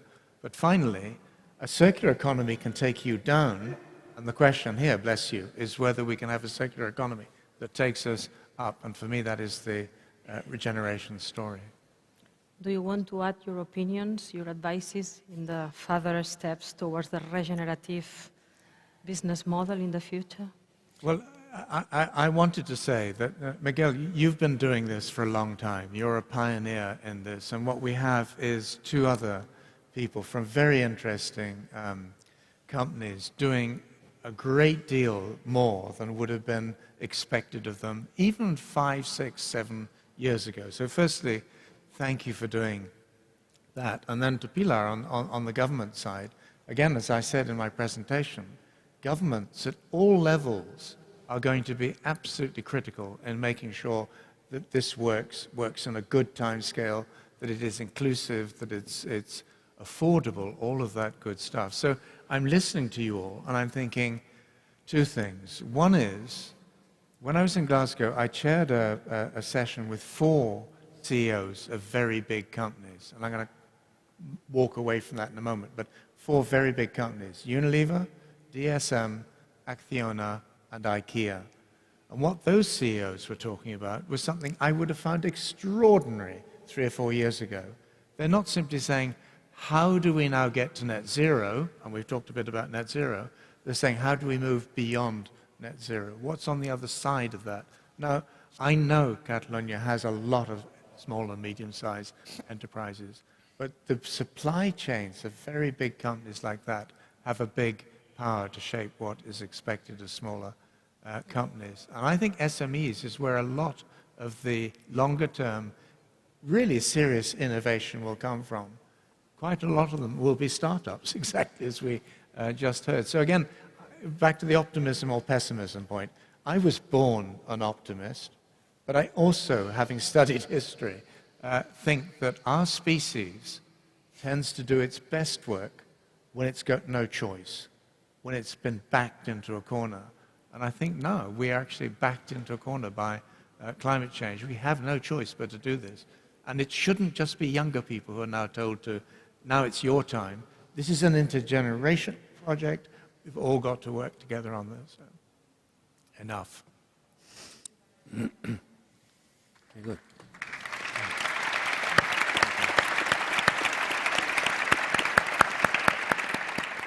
Pilar, how can governments help business that have embraced the circular economy strategies like the 3 examples? Yes, well, I think that governments at all levels, as you said, and companies, we have to work together. We need to work shoulder to shoulder in this effort to make a circular economy a reality. This is nothing that is going to be only. This is nothing that administration can do alone or businesses can do alone. We have to work completely together in collaboration.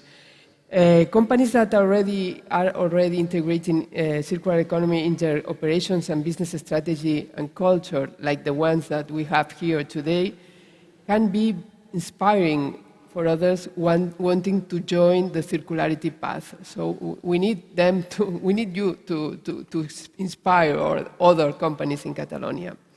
It is our job, the job of the governments, to connect the dots of the circular economy. As I mentioned before, the government of Catalonia has created the Circular Economy Hub, to fulfill this purpose. The hub gathers a lot of organizations and businesses offering innovative and on-the-ground solutions to accelerate the transition to circular economy. This is a joint initiative of two ministries of this government and engaging 37 social and economic umbrella organizations and of stakeholders, and that so far has already published 140 public and private best practices. We, as a government, we are working hard to ensure that this hub encourages both the implementation of innovative systemic solutions within all the territory, not only in Barcelona, we have to cover the whole territory. Beyond the traditional resource recovery, we are not only speaking about waste, we have to speak about resource, through participatory community-based innovation schemes with a multi-stakeholder and multi-level approach, and the support to companies that have already embraced circular economy strategy, boosting and scaling up their successful cases. I'm very proud to acknowledge that in Catalonia we have very significant and successful circular economy cases that you will be experiencing during the following days in this circular economy hotspot. We want to multiply this within our territory by promoting public-private partnerships. We have a lot of initiatives, but this is not enough. We need to replicate, we need to scale up all these initiatives. Ensuring that circularity model is rooted within our society requires the involvement of key stakeholders and sharing a common vision to consolidate circular communities. Governments, as the government of, for example, the government of Catalonia, must therefore move forward with a firm and bold step towards circularity. Thank you.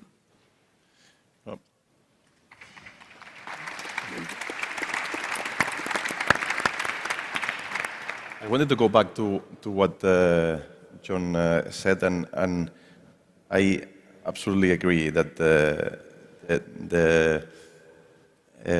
years ahead, the decades ahead, are going to be geopolitically intense, to say the least, and especially for Europe.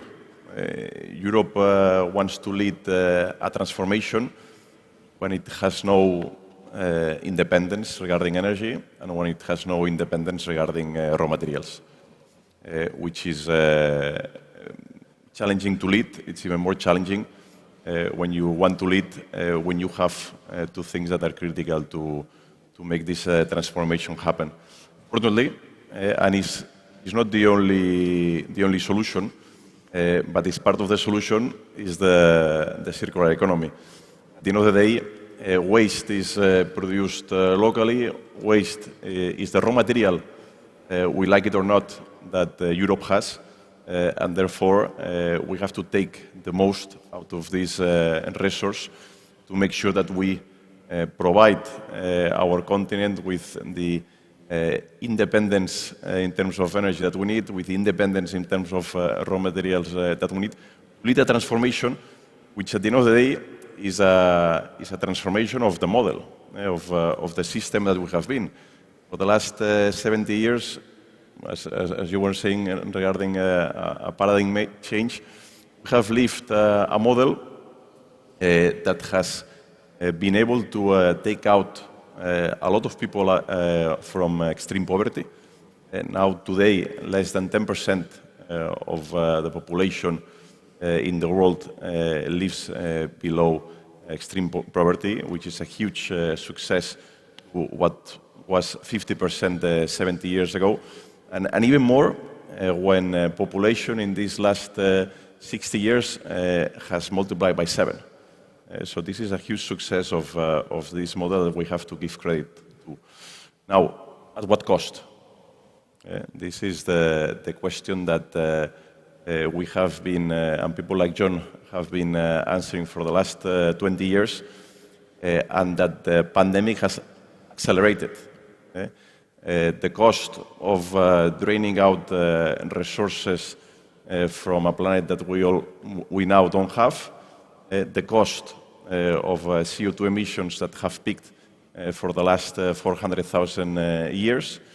And therefore this model, which is a carbonized model, a linear model, an individual model, because it's quite win-lose instead of, not wine, win-lose instead of win-win. A model that puts profits beyond any externalities or any negative impacts to serve a few is put into question. And I believe circularity is part of the solution, because we have to go through zero emissions, we have to go circular, we have to go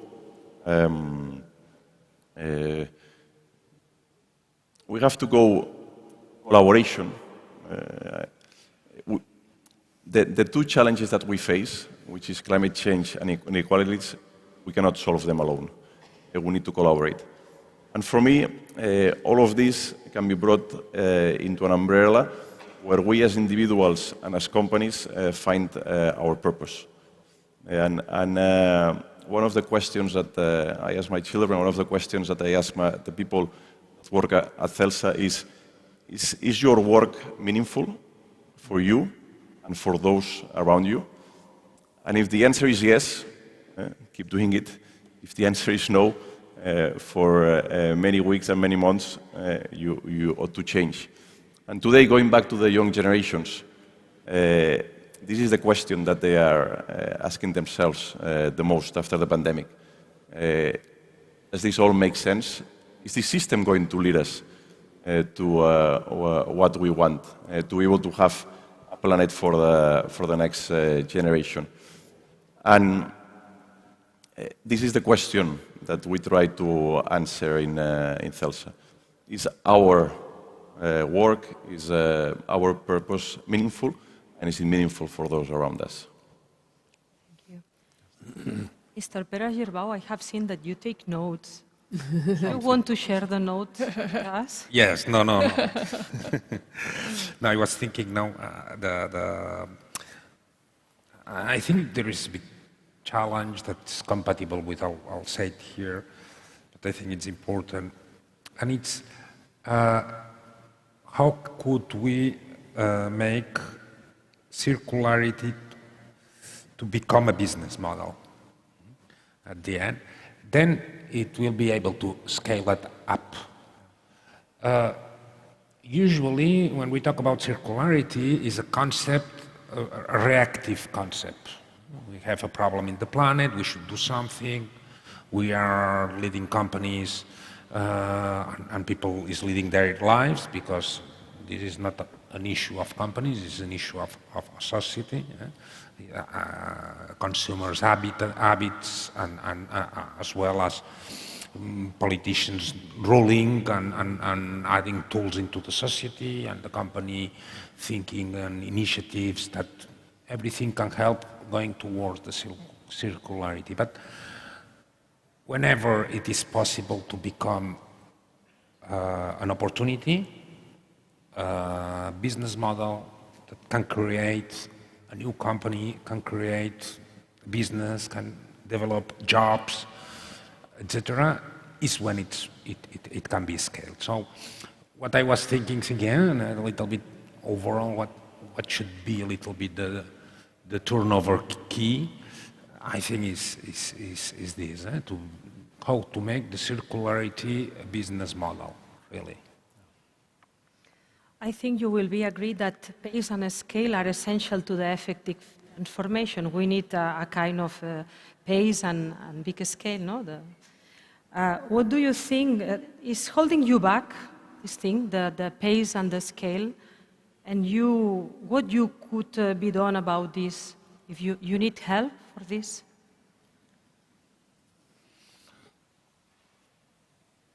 No lo tengo. ¿Antes tú? Sí. Venga.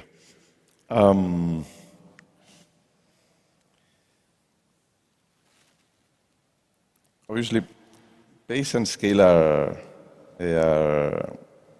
critical. For us, talking about CELSA, two things that are holding us back the most. One is awareness, awareness about what we do. There is a lot of misconception around our industry because there are two types of industry and one has been very quiet, that's us. And awareness of what we do and why we do it will help us get the resources that we need to speed up the change that we want to accomplish.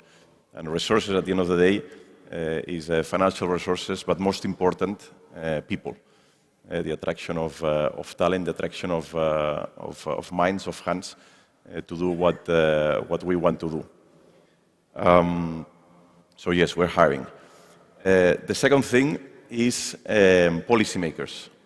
We don't want handouts and we don't want subsidies because we already have the technology that allows us to be a circular business model and allows us to produce circular steel.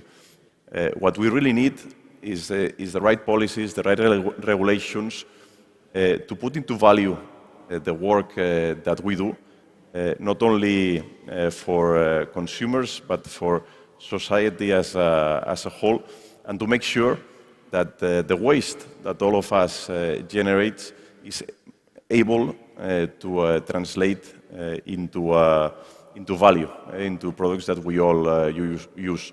We're having lunch today before this session with the responsible of the waste management agency here in Catalonia, and he was asking as well, what do we have to do from a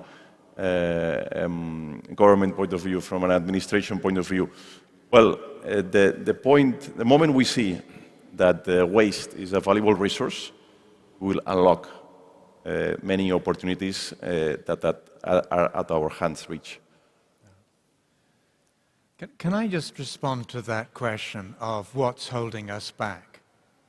And one of the things I think is holding us back is just willful. I mean, people have decided over a long period of time in senior positions, in business, in financial institutions, to ignore what's going on in the wider world. Whether we describe it as waste, whether we describe it as climate. I've been really, really struck in the last year how many CEOs have said to me, no one told me. No one told me what was going on in the wider world. And I thought, well, it isn't part of your job to watch what's coming up at your business, at your enterprise, or so on. So I think also one of the things that's holding us back is business school education. And I say that with the greatest respect. Many of you have MBAs or similar degrees. But I've taught at business schools for about 30 years now. And very often, what you had was one faculty member who woke up and tried to do the right thing. And then some of their students also tried to do the right thing. Yesterday, the day before, at IESE in Madrid, what I saw was a business school that was now fully embracing sustainability in everything that it does, including its teaching, not just housekeeping, not just the design of their wonderful new building. And I think that is where a lot of our problem has come from. Business schools have very often been a lagging indicator of change. They're behind the curve. So we really must hope now that they come up that curve very, very fast. And then to your earlier question, Joe, pays attention to CELSA, to Torres, to Gerber, to some of these businesses who've been doing this for a while, who understand how it's best done. But those case studies have not yet properly made their way into the central stage of business school education. Sorry, that's a personal view, but one I hold. To reinforce this, we are working with IESE to build a case on CELSA about sustainability. Great. So they are catching up. With help. Ms. Pilar. Yes, I just wanted to say that I'm very happy to see the personal commitment of the three CEOs that we have here. I think it's really relevant. We have a huge challenge in front of us. We have no time, or we have no time to lose.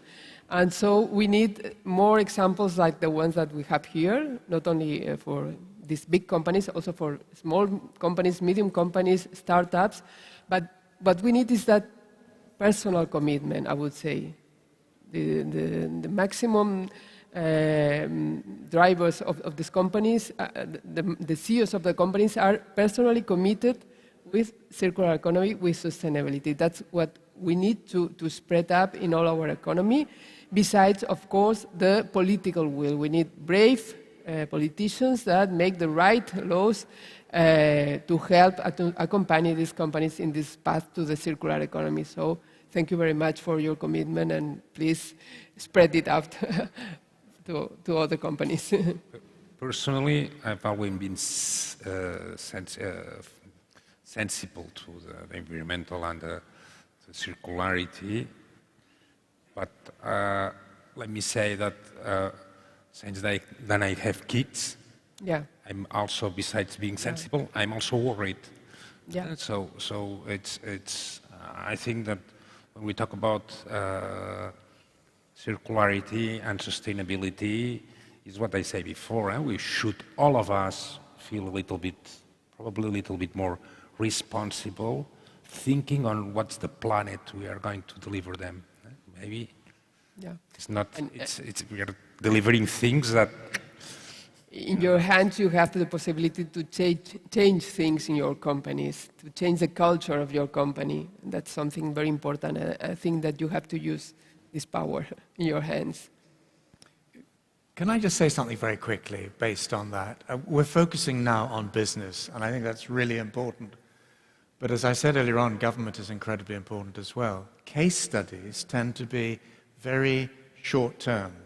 Academics tend to come in, look at a company or a government department and say, this is why they're successful.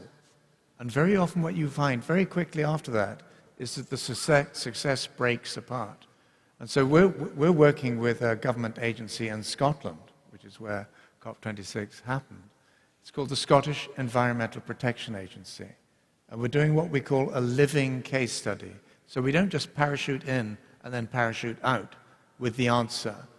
We're just watching them over years as they do what they do. And last Christmas, they were the target of the biggest Russian-backed hack, cyber hack, of any government agency in the UK ever. They lost 50 years' worth of their environmental records. And their CEO then had the challenge, what do I do?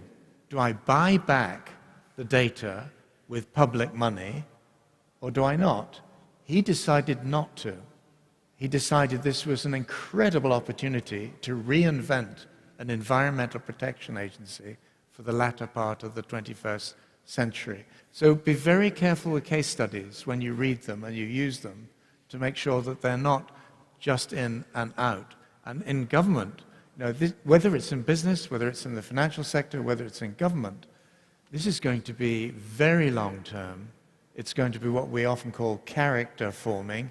It's going to be a very tough set of challenges that all of our organizations have to face. And one of the results of that is I think we will see something that we saw happen in Japan in the 1980s. I used to work a lot in Japan. And in 1 year, 300 CEOs of major Japanese companies resigned because they said they didn't understand the world as it was coming up. They didn't understand fifth-generation computing, genetic engineering, and so on. So just a very simple point. This is going to be a very complicated period of our existence on this planet. We've got to share what we're learning as we learn the lessons, including the failures. And it's very easy to say that, share your failures. How many of us do that on a daily basis? But I think we're going to experiment a huge amount in the coming years. There are going to be a huge number of failures. Please, let's talk about some of those a little bit more and what we've learned from them than we normally would. 2021 feels like a milestone year. For you, is like a milestone year in any way? Start? No, for me, no. Or Miguel, no? Society, yes, probably. I hope. But talking in company as the company, I think it's more than a milestone. Is a definition. I mean, in the global moment for circular. In the global moment, I hope yes. I hope. It seems that every time more people think that we should do something. I hope it's not fashion. I think these things tend to go through waves, the hype cycle, and I think at the moment circular is probably coming down a bit, but actually that's positive because that's when people really start to put into practice what they've been very excitedly talking about. I think circular is building over a long time scale, and I think it's particularly strong in cities, as I said earlier on. If I can build up on what John was saying, and on the previous question, I was thinking about it also, and a little bit more is what's holding you back. I think the moment that we have an accounting system that takes into account the impact that that company has on the planet, on its people, this will be game-changing. It's also known, this is not mine, it's also known as impact-weighted accounting, which at the end of the day, in the 1930s, we had a big shift towards traditional financial accounting that was the same for everybody because of the Great Depression that we had in the late 1920s. And today we're living the same. We have a financial system or an accounting system based on traditional terms, which are mostly financial, but don't take really into account the impact or the negative externalities that companies produce or have whenever they develop their function or they develop whatever they do. For us, and probably for the people sitting in these chairs, sharing with me this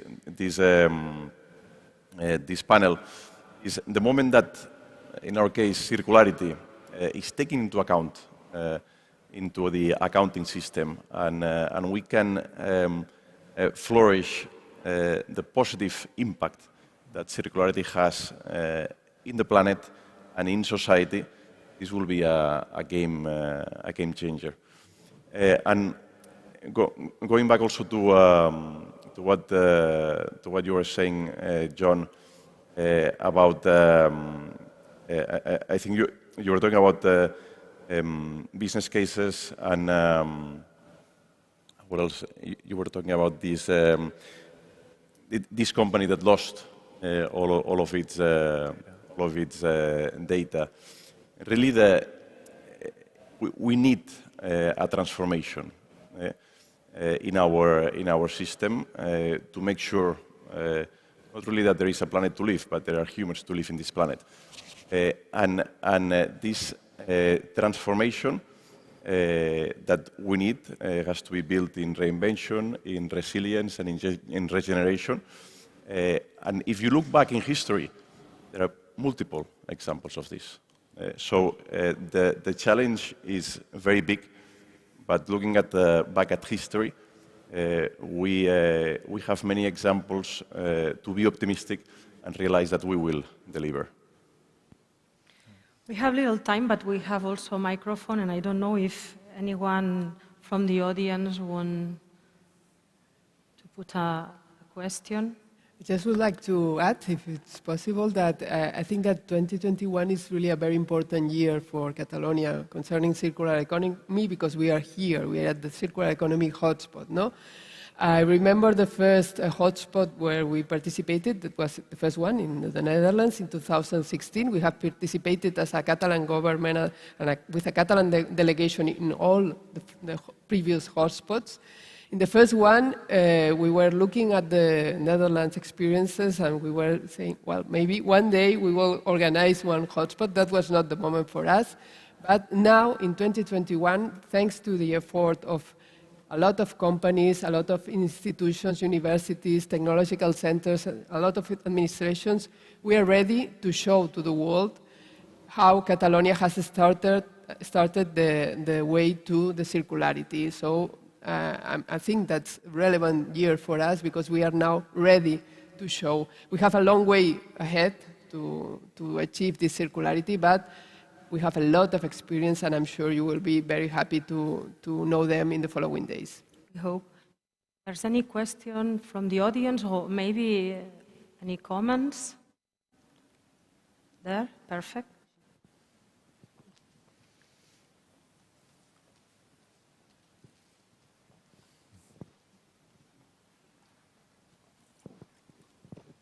Yeah, just actually a quick comment. My name is Felipe. I'm originally from Brazil, an activist turned researcher. I'm doing a PhD on waste prevention and general cities in the Northumbria University in the UK. I hope you're listening from me from the stage. Can you understand what I say? Yeah. Cool. You can listen, yeah. It's not very clear. The very voice is not very clear, but if you can maybe... Yeah. No, I guess just my comment is I'm very glad to be here to see this discussion and to see that the government of Catalonia is taking these steps. But my question is why on a 5-person panel there are 3 males representing for-profit, family-run businesses, no cooperatives, no civic association, no activist groups. It's not personal against any of you. I saw some interesting presentations, but I see the same point of view being reiterated. So it's just this comment. I'm sorry, but I did not understand the question because I cannot hear very well. Yeah, this is... It's a problem that we have. There's a lot of echo. Yeah. I think if I understood it, it was partly around why is a circular economy event largely for-profit businesses. Was that one key part of it? I can't answer for the organizers, but for me, I think you're right. I think cities should be represented in these events, but business is just coming up the curve and just beginning to get the story of why, in terms of waste prevention and efficiency and all of these other elements, it should be playing a very much more active role. That then means that business leaders are going to start having to deal with people from cities. They're not used to dealing with people from cities. In fact, we have a German client who have an American operation in Pittsburgh, of all cities, a city that is really trying to turn the corner and come back with clean technologies, circular economies, all the rest of it. And we said to them, the German company, have you talked to your own city? And the answer was no, we don't do that. They've now done that. So I think maybe a suggestion for the organizers in future rounds of this, mix it up a little bit. I hope I didn't do violence to your question, but that's what I understood by it. Sorry, I would like to add, if I've understood well, is that you will have the opportunity to visit a lot of non-profit organizations, initiatives during the tours tomorrow and the day after tomorrow. And also in the closing, you will have the opportunity to hear the voice of other, also not only companies. Today is the moment of the companies, but there will be other moments in the hotspot to hear the voice of all the agents involved in circular economy. Hello, can you hear me? Yeah. Okay, thank you very much for this opportunity and for the event. My name is Jordi Sebastià. I come from the Valencian country. I'm the representative of IBASE, which is the Regional Development Agency for Competitiveness. I had a question for Mr. Elkington. I have found very interesting your speech and especially the concept of regeneration. I think it could be very, very useful for all of us who are working in circular economy. But do you think that regeneration is enough? Do you think that we can keep the basis of the system with the consumption, production? Do you think that it's necessary to stop, to reduce consumption and to change the basis of this system we have? Thank you. Thank you very much. Well, again, as far as I understand the question, I don't think regeneration is enough. Let me just back up slightly. We were just hearing about impact-weighted accounts. 25 years ago, I came up with the idea of the triple bottom line, people, planet, profit. I withdrew that concept about 2.5 years ago. I did a product recall. The reason was that I found that a lot of people were trying to do accounts and saying, you know, we make a profit, that's the economic piece done. We employ people and we supply goods, which people want. That's the social piece covered. Shame about the environment, or, you know, and what I think we need to see is integrated accounting. Even more fundamentally, to your question, we need to see integrated economics. And at the moment, economists are betraying us in many ways. There are examples of people who are not. They're very often women, Mariana Mazzucato, Kate Rayworth, among them. I think we have to reinvent economics, but we can't wait until we've done that. So to your question, do we stick with the system as we have it? I think that system is in the process of coming apart. I personally think we're going to see more change in the next 10 to 15 years with brands, with companies, with industries, with parts of cities disappearing or really getting into problems. And now it sounds very strange to be saying that, but if I'd said before the pandemic hit, we're going to have a period in our history where things change profoundly and very quickly. I think that's where we're headed, and I think having business leaders on the platform is a good idea insofar as they are quite flexible, they're quite agile, they can move quite quickly, and that's something we're all going to have to learn how to do. But no, we can't stick with the system as it is. We've got to reinvent it. But if we wait for that to happen, a lot of other bad things probably, I think, will happen. But over to the... There's more questions or comments?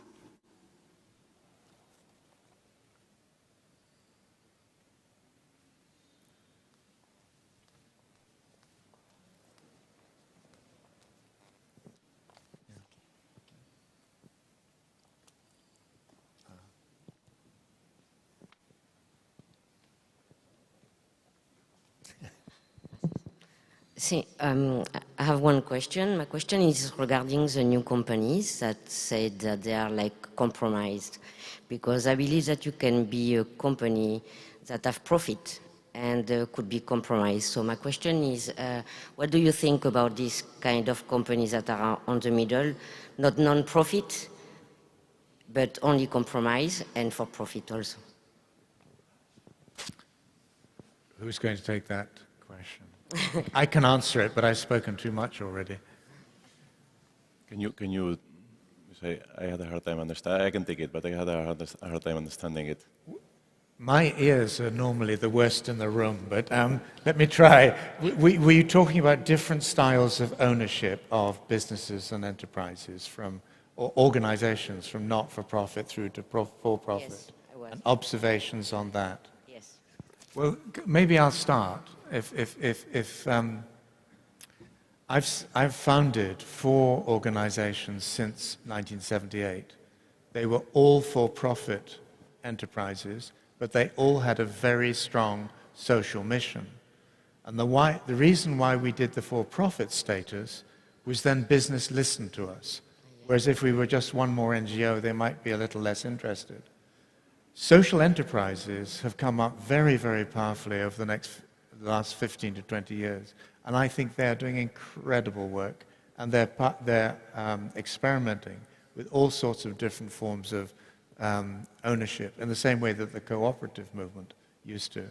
But I don't rule out NGOs and activist groups continuing to play an absolutely critical role in shaping this debate and giving it the energy and the forward momentum. But it is interesting to see how not-for-profits and NGOs are having now to learn about business in a way that they once didn't have to.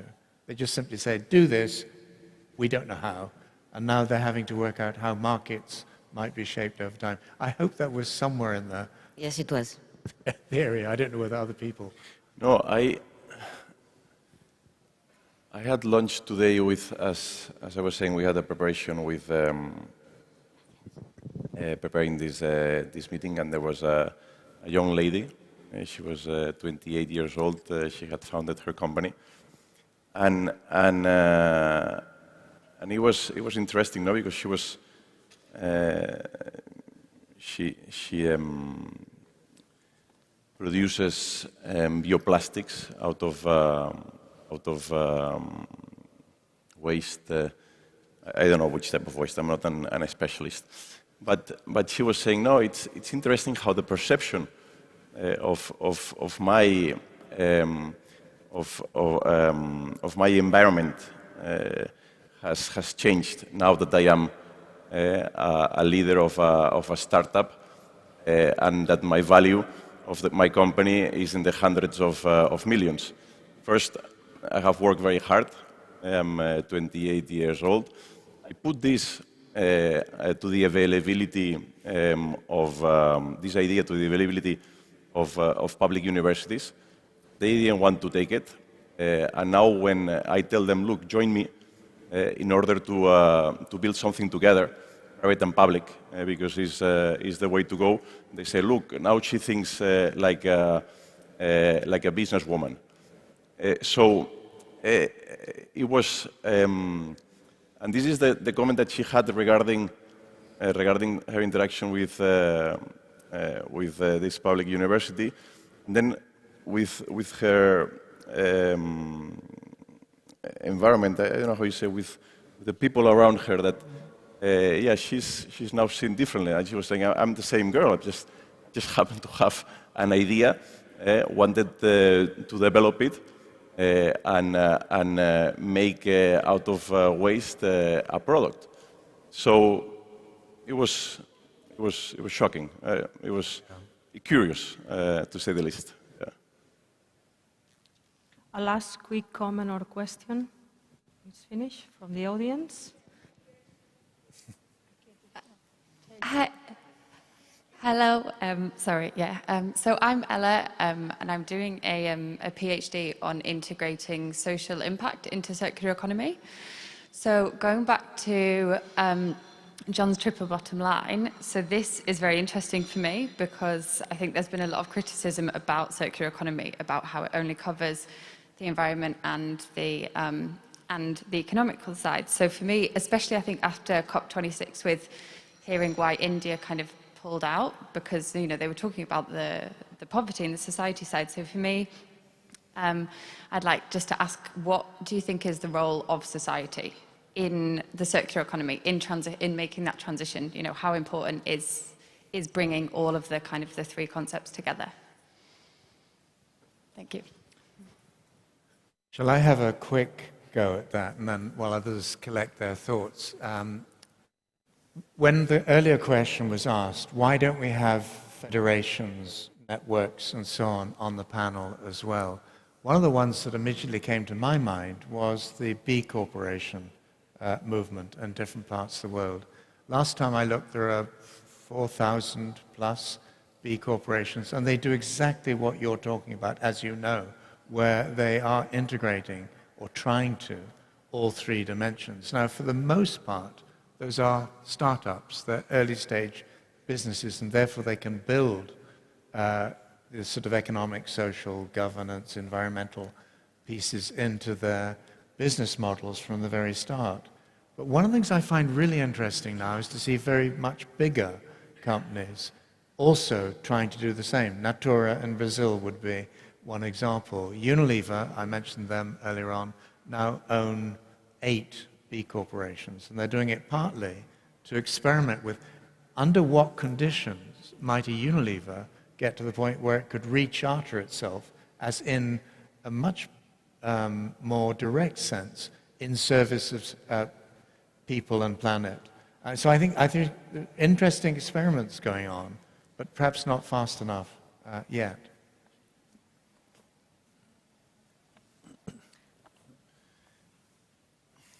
I think it's very easy to blame and very difficult to assume responsibilities.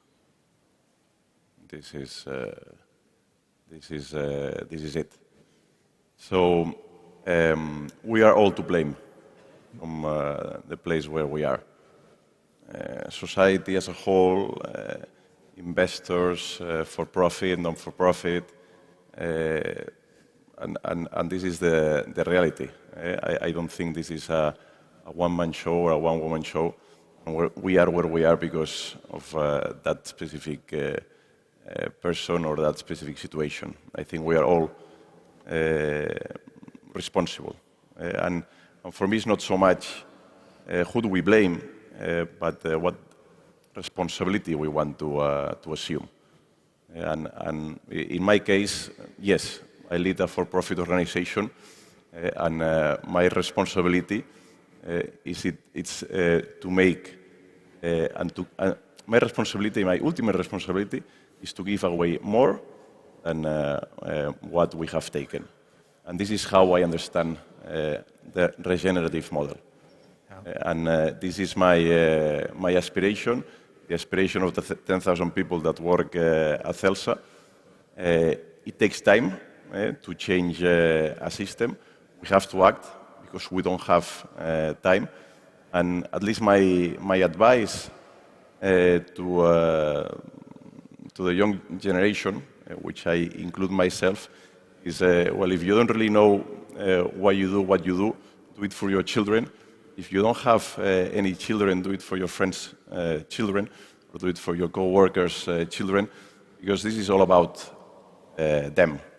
It's not about us. We have already been able to enjoy a great planet, but will my kids, and probably your kids, be able to enjoy a planet in 20, and 30, and 40 years' time?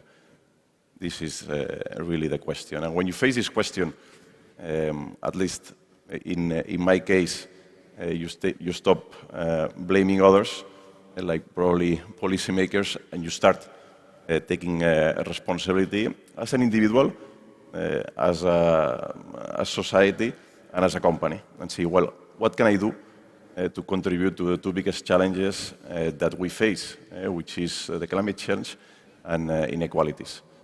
And do we have a lot of failures? Plenty.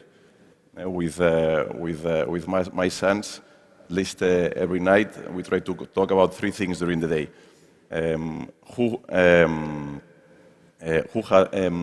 What are we thankful for this day? Who have we helped today? And what has been our biggest mistake of the day and what we have learned?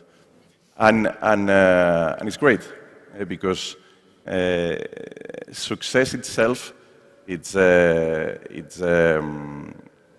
I believe true success comes from understanding that in every failure you have an opportunity to do better, an opportunity to grow. Thank you, Mrs. Francesco Viralta, for your advice. And at the end, I would ask an advice for the people that now maybe they don't have a circular economy in his business, but they want to be part of it. Mr. Pere Girbau, CEO from Girbau, please. Yes, I would give them two advices. The first advice is an advice of responsibility. It's a little bit, say, okay, you are a driver, you can change, you can do something to help things change, so do it. This would be a little bit the first advice. The second advice is a little bit what I say. Look the way to make sustainable the sustainability, sustainable the circularity, and then you can scale it. The companies has to be sustainable. That means that being sustainable means that they have to be able to run along the time, and that means that they have to have some profit. Profit means that the value they provide is rewarded, and this rewarding is covering the costs. The then I would suggest to look for what I say, business models based on sustainability. Don't burn the planet. This would be my suggestion to the people. Then everybody and in every house is different, so maybe they just kick me out. It happens. Thank you. Mr. Miguel Torres, do you want to share an advice with us? Is that the last question?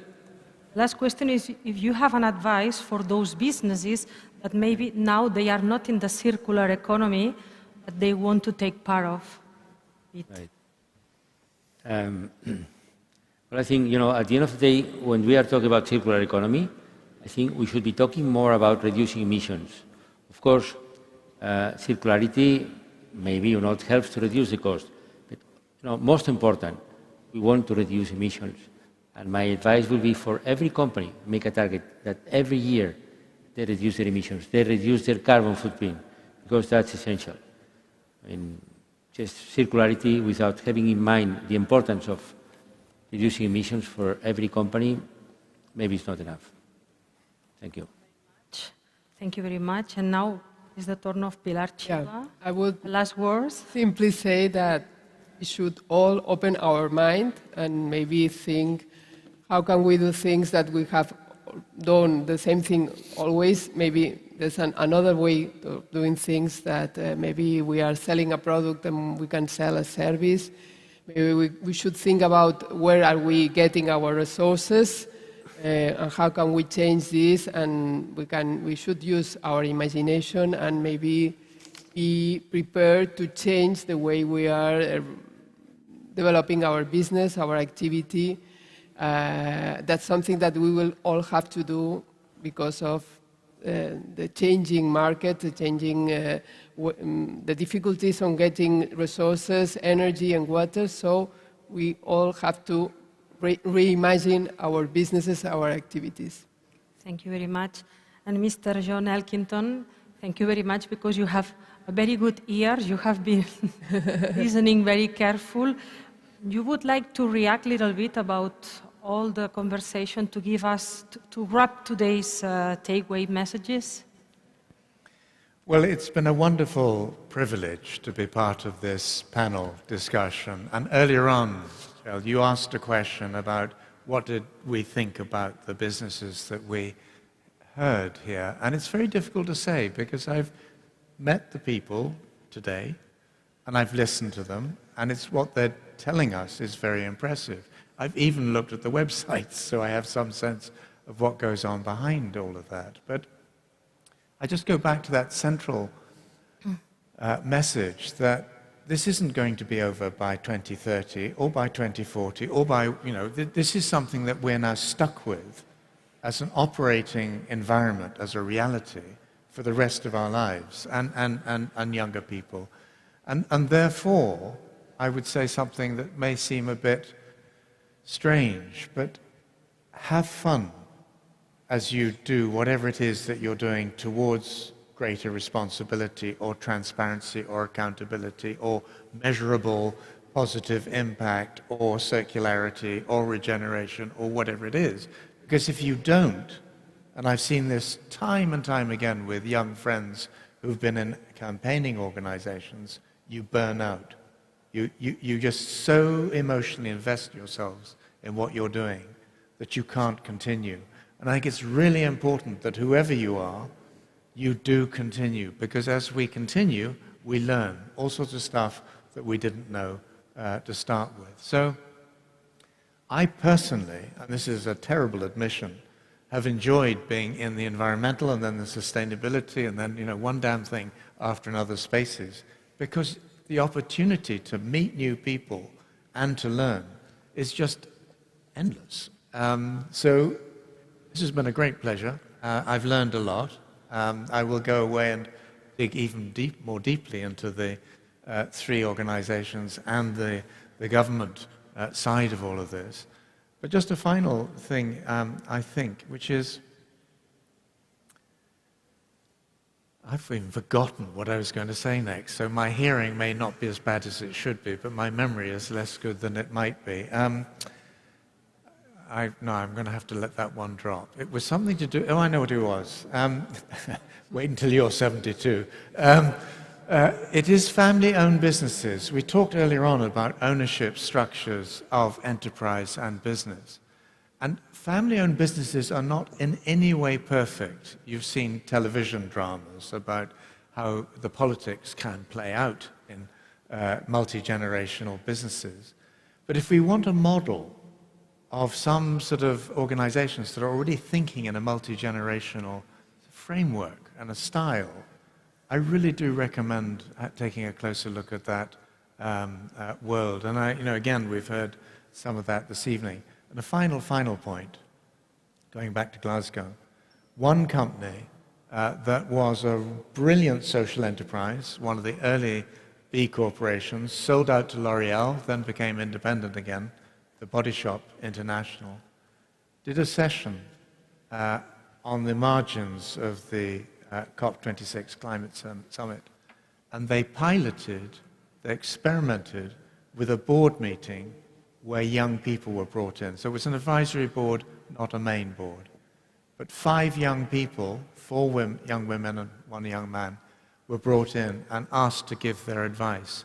What really struck me was that the CEO, David Boynton, who was there, heard nothing new, I don't think, in what those young people told him. In fact, I don't think they'd done enough research. But that idea of bringing younger people in and bringing them up the learning curve and listening very, very carefully to what they have to say, I think that's the message that I really took away from Glasgow. We've got to bring in the young, but we've got to do this together. It's got to be intergenerational project. So again, Shell, thanks very much for the opportunity to say a few concluding remarks. But I have enjoyed it, despite the acoustics, but it's been wonderful. Thank you.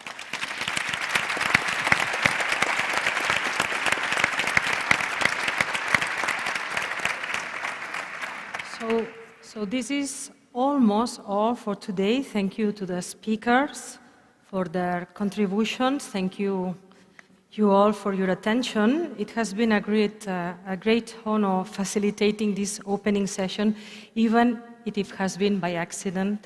And thank you very much, and I wish you a very inspiring circular economy hotspot. And before adjourning the opening session, I would like to make some housekeeping announcements. I hope you have all registered to the guide tours and after work activities that will be taking place tomorrow, Tuesday and Wednesday. But if not, please contact our staff. And then remember that the buses will depart from Riusi-Taulet Avenue 39 at 8 a.m. close to the police station, just downhill. And the last thing is that we wish to make the most of your stay in Catalonia, and we want to share with you one of the most close to the heart of the Catalan traditions, the human towers, that you could see very soon during the welcome cocktail. That is, we invite you now to a welcome cocktail, and is starting now, and in the middle, during this cocktail, the performance, the cultural performance of the human towers will take place. And then don't forget then to give a warm applause to the Castellers of Sagrada Familia, the human towers, and please enjoy the cocktail and welcome.